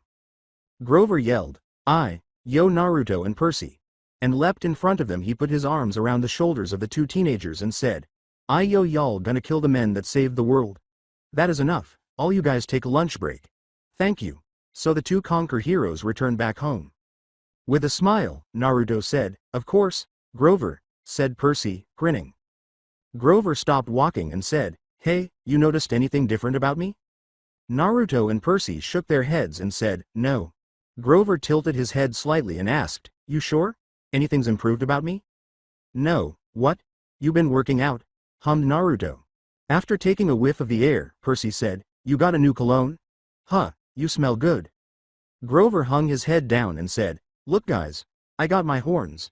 The two boys noticed two tiny horns in his scalp. Percy grinned as he took a closer look and said, "Oh, I see it now." With a smile, Naruto said, "Little baby horns in your head, that's crazy, dude." With a nod, Grover said, "Naruto, your dad came through." Naruto said to Grover, "Hey, my dad is a total nutso. Not because he gave you your horns. Well, now I'm senior protector, first class, baby." Percy congratulated his best friend, saying, "Congratulations, you earned them, buddy." Nodding slightly, Grover said, "Thanks, man." As they walked to where Chiron was training the younger demigods, the three put their arms around each other's shoulders and grinned. "Keep moving. Keep moving. One foot in front of the other and next thing you know, you're running," Chiron told the demigods. The three boys caught his eye. "Percy, you left the camp, and so did you, Naruto." "Percy, you disobeyed my orders, and you, Naruto, you were being a blundering fool." Percy rambled, "Yeah, about that, Well, see what happened was," Naruto said, scratching his chin. "All right. Time to train. Go suit up, you two might be big shots on Olympus, but down here you're still my students." "Move it," Chiron said, looking them in the eyes, "which is why, you both are my favorite students. You two can receive all the training in the world, but ultimately you have to follow your instincts." Naruto and Percy grinned as they left. Grover's horns caught Chiron's attention. He said, "Nice horns, Grover." Grover gave him a half smile and looked cool as he tried to catch up to Percy and Naruto. Grover was talking non-stop about his new girlfriend and Percy's half-sister, Ino, as the three of them walked to the training area. "I'm serious, guys, we talked, we dined, we had a great time, and we made out real great. Then I asked her to be my girlfriend, which she accepted. Your sister is amazing, Percy and Naru. I think I may be in love with that girl." Grover laughed as he thought about Ino. Naruto laughed and said, "Wow," Percy told Grover, "I'm happy for you, man." Grover remarked, "Ino might be in love with me too, I'm serious." Naruto was seen looking at Annabeth while she used her sword and training armor to battle demigods. "I think you can handle this on your own, all right, Naruto." "Oh, Grover." Ino, who was behind Grover, exclaimed. He made a goat sound as he turned to face her. Grover entwined his hand in Ino's as he walked away, saying, "I gotta get that under control, come on baby. Go get her, Naruto." Ino teased with a reassuring pat on Naruto's shoulder. Percy said, "You got this, man." Naruto winked and nodded. "Yeah, and if you're looking for someone to make out with, I heard Clarice is available." "What? No. Just go suck off Annabeth's face," grimaced Percy. "Maybe I will," Naruto said with a smile as he left for Annabeth's location. After defeating her final opponent, Annabeth asked, panting, "Who's next?" as she searched for another opponent. When she saw his hand raised, Naruto said in a deep buff voice, "I'd like to give it a shot, please, ma'am." Annabeth grinned slightly and slowed her breathing. Naruto moved ahead of her until they were directly facing each other. Putting her hand behind his neck and leaning in to kiss him, Annabeth said, "Welcome home." However, she stole his sword and put it to his neck instead. "Whoa." With a smile, Annabeth informed him, "The first rule of battle strategy is to never allow your opponents to divert your attention, even if that opponent is your boyfriend." "Boyfriend?" Naruto smirked and raised an eyebrow. At that he put his hands on her hips and said, "It's only fair if I do this because it makes you my girlfriend then." Annabeth put her arms behind Naruto's neck and he gently kissed her as their tongues battled for supremacy. Naruto inserted his tongue into her mouth as their bodies drew closer together. The kiss grew more intense. Grinning and gasping for air, the two broke the kiss. Annabeth grinned and said, I love you too. Naruto grinned, took a step back, and waved his 4 fingers for her to return his training sword, which she did with teasing smiles. The two assumed their combat positions. Naruto smiled and rushed forward, saying, "Let's do this." I didn't believe it either at first. However, the gods of Olympus are real, and occasionally they have human offspring known as half-bloods. One of them is me, Naruto Uzumaki, the king of the gods and the son of Zeus. 4 of these kids were on their way to Camp Half-Blood 4 years ago. Only 3 of our kind made it to the only safe place on Earth. Talia Grace was her name, and she sacrificed her life to save 3. Thus, as Talia lay dying, Zeus, our father, came up with a different way to keep her alive, a means of survival for all half-bloods. To guarantee that no other person in Camp Half-Blood would perish in the same manner, it was a gift. The purpose of the barrier is to keep the residents safe from death. The tale of my sister's bravery motivates me every day, and my house is protected by her tree, but, my head says, not always. When 15-year-old Naruto was pushed up against a cabin wall, his hair had grown significantly longer. As a result of his training and exercise, he has gained some muscle. He was currently sporting black and white Jordans, blue jeans, a black belt with a lightning bolt buckle in the center, and a black t-shirt. Numerous girls from the camp, including the Aphrodite cabin of girls, had their sights set on Naruto because he has become much more attractive, a trait he obviously inherited from Zeus. Additionally, he believed that some of the guys were extremely gay because it was his. However, this occasionally made his girlfriend Annabeth Chase envious, but she has faith that Naruto wouldn't do anything to ruin their relationship. If he did, she would surprise him in order to give the impression that she is a dirty blonde. Annabeth chose to dye her hair blonde in the last few months while keeping a few dark brown strands of her natural hair in place. Given that she has grown more attractive and that some guys and some girls have their sights set on her, Naruto thought it looked really sexy on her. Why do people of the same gender like her so much? Annabeth was wearing a white tank top with mixed neon colors in the center, a pink leather jacket that was currently on the ground, blue jean shorts that exposed both of her legs from the middle of her thigh to her foot, and casual pink and white shoes on her right wrist. She wore a white strap bracelet that Naruto had given her for her birthday. It featured a silver heart and a small picture of her and Naruto laughing and hugging. In any case, Annabeth was the one who shoved Naruto up against the wall and gave him a passionate kiss. It felt like Olympus in the springtime for the past few months. The two had been sneaking into Naruto's cabin, which is Zeus's enormous cabin, and having sexy makeout sessions, which they were doing at the moment. Naruto held Annabeth up by her thighs with her legs wrapped around his waist for support while Annabeth frantically ran her fingers through his golden locks, messing up his hair as she inserted her tongue into his mouth. Naruto intensified the kiss, drawing their bodies closer together as their tongues struggled to pin one another down. "I love you, Naruto," Annabeth gasped in a whisper as she withdrew from the kiss to catch her breath. After kissing her neck and jawline, Naruto whispered, "I love you too, wise girl." The hormones of the two teenagers were running wild. Zeus gave Naruto some advice for his alone time with Annabeth, and he also gave his son advice when he was in serious trouble. Gods occasionally give advice to their mortal children when they are in trouble. After capturing Annabeth's lips once more, Naruto engaged her in a full-fledged makeout session. Her hands moved down his covered abdomen to his belt, which she started to unbuckle before tossing it to the side of the bed. After Annabeth unzipped his pants, Naruto proceeded to his queen-sized bed, which featured white pillows, blankets, and bedspreads with Annabeth's legs still encircling his waist. He fell on it as well as on top of her. Naruto could tell that Athena was not happy with what he was doing to her daughter because he kissed her neck, causing her to groan. He was only trying to please her daughter, but she asked him not to hurt her or break her heart. Naruto moved down to her exposed flat stomach after sliding up her tank top, and the blonde began kissing it all over. With her eyes closed, Annabeth moaned with pleasure as she twirled her fingers through his hair, enjoying the sensation. He licked her stomach from top to bottom and from side to side.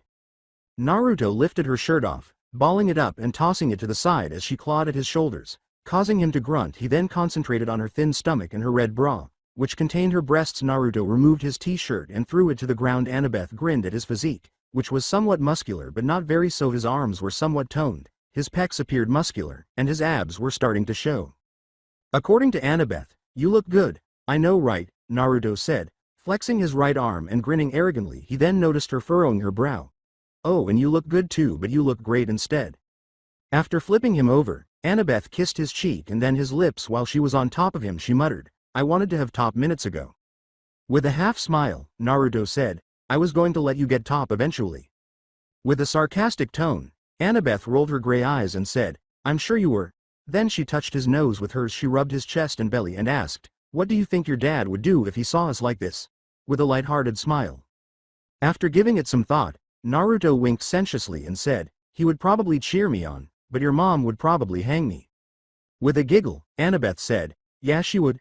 She brought his lips to hers and sealed them in a passionate kiss. She broke the kiss and said, how about we do something interesting?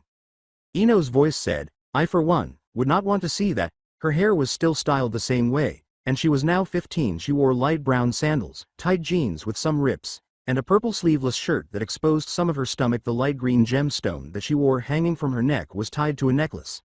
Grover set out to obtain this rare gem for her birthday. He got it. Percy was on her left side, and she was holding her boyfriend Grover's hand on her right. Annabeth's and Naruto's faces were now flushed. The pair swiftly leapt off one another as they slowly turned to face their friends who were standing in the bedroom doorway. Percy teased, well, at least we know what base you're on. He wore blue jeans, brown boots, a brown belt, a red t-shirt, and his cut, which was now short. He had been training and working out, and as a result, he was getting more attractive and attracting the interest of some camper girls. Nasty, nasty, nasty. Grover shivered and made a small grimace as he shook his head. Grover had some muscle. His goatee and horns have grown longer, and he was wearing a blood-red muscle shirt with no pants to cover his goat legs. Fine. You caught us. Happy now? Naruto exclaimed as he leapt off the bed and put on his belt. Annabeth grabbed her shirt and put it on. Annabeth scowled at the three for ruining her and Naruto's alone time. What did we tell you guys about just waltzing in here unannounced? She asked. There's a game going on outside, and I was wondering if Naruto wanted to play in it with me, Percy said with his arms crossed. Naruto smiled and put on his t-shirt. I sure would want to play in it, he said. After that, he looked at his girlfriend. He turned to Percy and exclaimed, wise girl, you gotta watch me kick everyone's ass. Instead, let's go, he exclaimed as he dashed outside to the scene of the action. Percy followed his cousin out. Does that dude Naruto know his fly is down? Grover asked Annabeth, casting a doubtful glance in her direction. No, let's go cheer him and Percy on. Annabeth shook her head and walked out, gesturing for Ino and Grover to follow her. A boy screamed, ah, and fell to the ground. Both Percy and Naruto were putting on their elbow and arm pads. The two boys were approached by Clarice, who said, oh, how nice of you two to show up just to watch me win. She gave him a perplexed look as Percy sighed, you know, everything they say about you is wrong, Clarice. Percy then turned to Naruto to complete the statement. The two then ran up to the obstacle, with Clarice complaining and running. After Naruto smiled and said, you actually do have a sense of humor. Clarice rolled beneath the pole as Naruto and Percy both leapt over it. Percy and Naruto both grabbed onto a spinning bar, and Clarice dodged one that was going to strike her before grabbing hold of the next one. Grover, Annabeth, and Ino looked on. Then another boy was hurled to the floor. When Grover noticed this, he said, oh, there goes another one. Why is it so easy to knock these people off? Ino sighed, mostly asking herself. Yeah. Go Naruto. Go Percy, exclaimed Annabeth, clapping. Come on, Percy and Naruto, grinned Grover, panting. Naruto and Percy ascended to the summit. I got 50 drachma on you. With her hands on her hips, Annabeth gave him a look and said, you bet on this? Grover asked, turning to face her, what, is that wrong? With a nod, Ino said, yes, they're obviously 90 drachma. Dionysus and Chiron, who were looking up information in a book, were watching and keeping an eye on the game from the top booth. Dionysus was seated at a table laden with various types of wine. Woo! Dionysus exclaimed, picking up a bottle and turning to Chiron as he rubbed his hands together in preparation for drinking. He smiled and said, 97 goody goodness, would you like a taste? Why do you torture yourself, Dionysus? Chiron walked over to the god. Frowning slightly, a group of demigod boys and girls were thrown off or fell off the obstacle, drawing their attention. It's just one transgression. One. It was a naiad. Dionysus blew inside his wine glass. Winced, he poured the purplish wine into his glass, saying, so long. He scowled when the wine turned to water. It was for the sake of Olympus. I didn't know that Zeus had a thing for her he can hold a grudge for. He began when he heard Chiron laughing at him. He rolled his eyes. I think the fact that Zeus is immortal doesn't matter on how long he holds a grudge, Chiron laughed. Dionysus pointed to his now water wine and said to Chiron, you know, Christians have a guy that can do this trick in reverse. Then he raised his index finger and looked up, now that's a god. Using silver pull bars, Naruto and Percy started to ascend after spotting Clarice through a square hole. Percy was still climbing when Clarice asked Naruto, "Aren't you getting tired of getting beat, Uzumaki?" Naruto was holding onto one bar when she pushed in another, which caused his final bar to be sucked in despite falling. He managed to grab onto another bar. Clarice fell when Naruto pulled out some of his bars, but she managed to grab onto one while Percy was having difficulty ascending. Naruto was the first to reach the summit and witnessed Clarice furiously scaling the bars one by one. Grover was going to applaud Naruto when Clarice yelled a satyr 2 feet to Grover's height. The satyr was more muscular, had black eyes, long, dirty blonde hair, and horns taller than Grover's. He also had some facial hair. Everyone started applauding Clarice. Naruto looked down and gasped when Clarice noticed Choji's foot stuck on the rope ladder. Choji yelled, "Ah! Help me, ah!" as she spun around. When Naruto heard the calls, he glanced up at the enormous helmet nearby, but Choji was his closest friend. With a sigh and a curse, Naruto leapt from the top, flipped to the bottom, and extended his hand for Choji to grasp. Then Naruto shouted, "Choji, grab my hand, buddy," and extended his hand further. At the top, Clarice mumbled, "Good luck with that," with a cunning smile.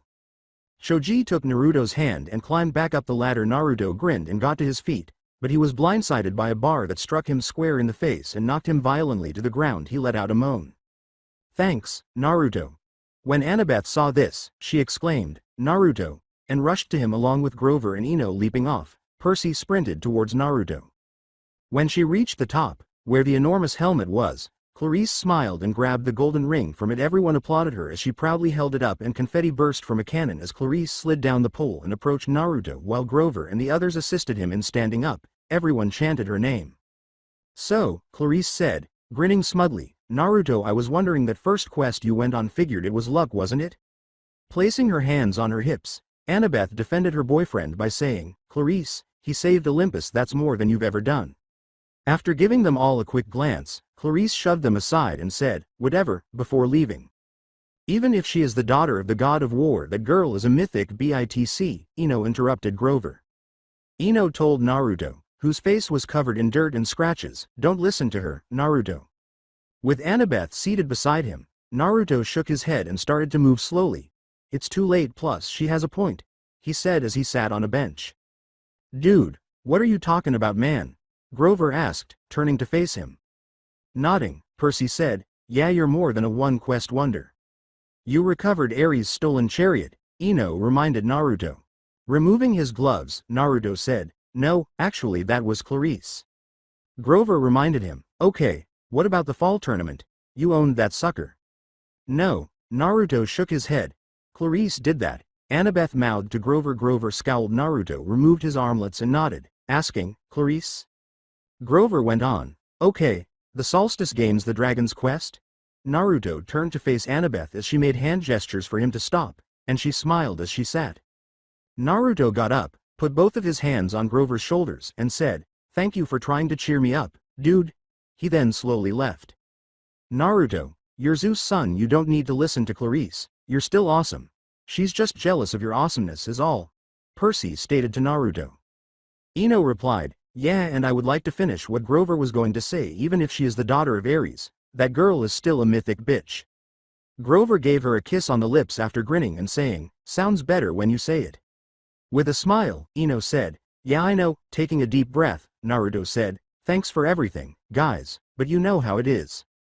Dionysus's voice called out, "Nathan Utterson," and he put his arm around Naruto's shoulder. After clearing his throat, Naruto clarified, "It's actually Naruto Uzumaki, sir." "Whatever," Dionysus dismissed him with a wave. He declared, "I have an important mission for you." "Are really?" Naruto asked, his eyes widening with delight. "Yes. And here," Dionysus said, passing Naruto a rake, "is your deadly weapon. These events get a little messy, so, bye." Dionysus left Naruto by himself, raking extra confetti off the ground. With Naruto went inside his cabin and pulled out his lightning bolt. After he was done with the leaves, he gazed at it. "Dad, maybe Clarice is right. Maybe the only reason I saved Olympus is because I had Annabeth, Ino, Grover, and Percy by my side." "Right?" Naruto murmured, "Dad? Zeus, have you ever felt like everything you've ever done, maybe you didn't really do it?" The bolt replied, It was all just luck or something.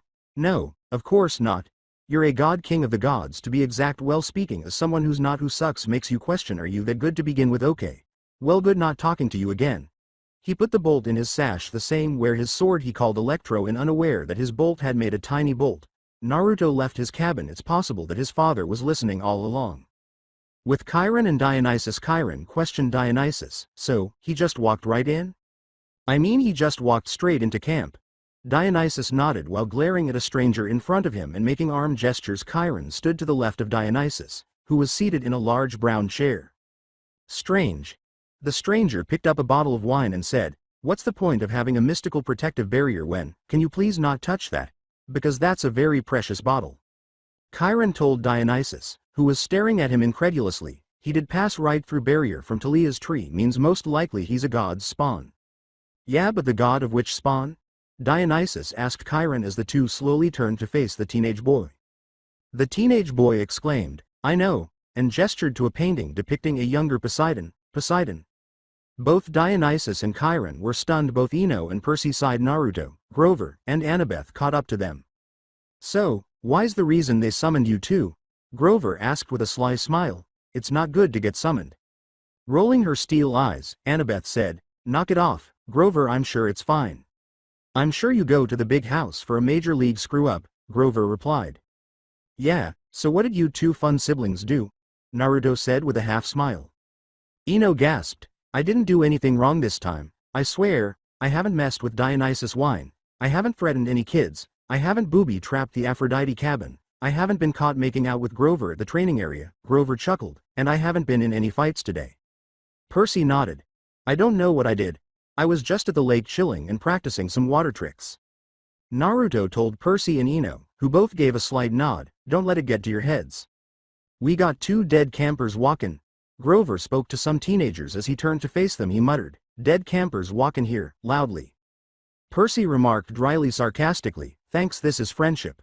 With a sarcastic tone, Ino struck Grover in the arm and remarked, "And this is how a relationship is."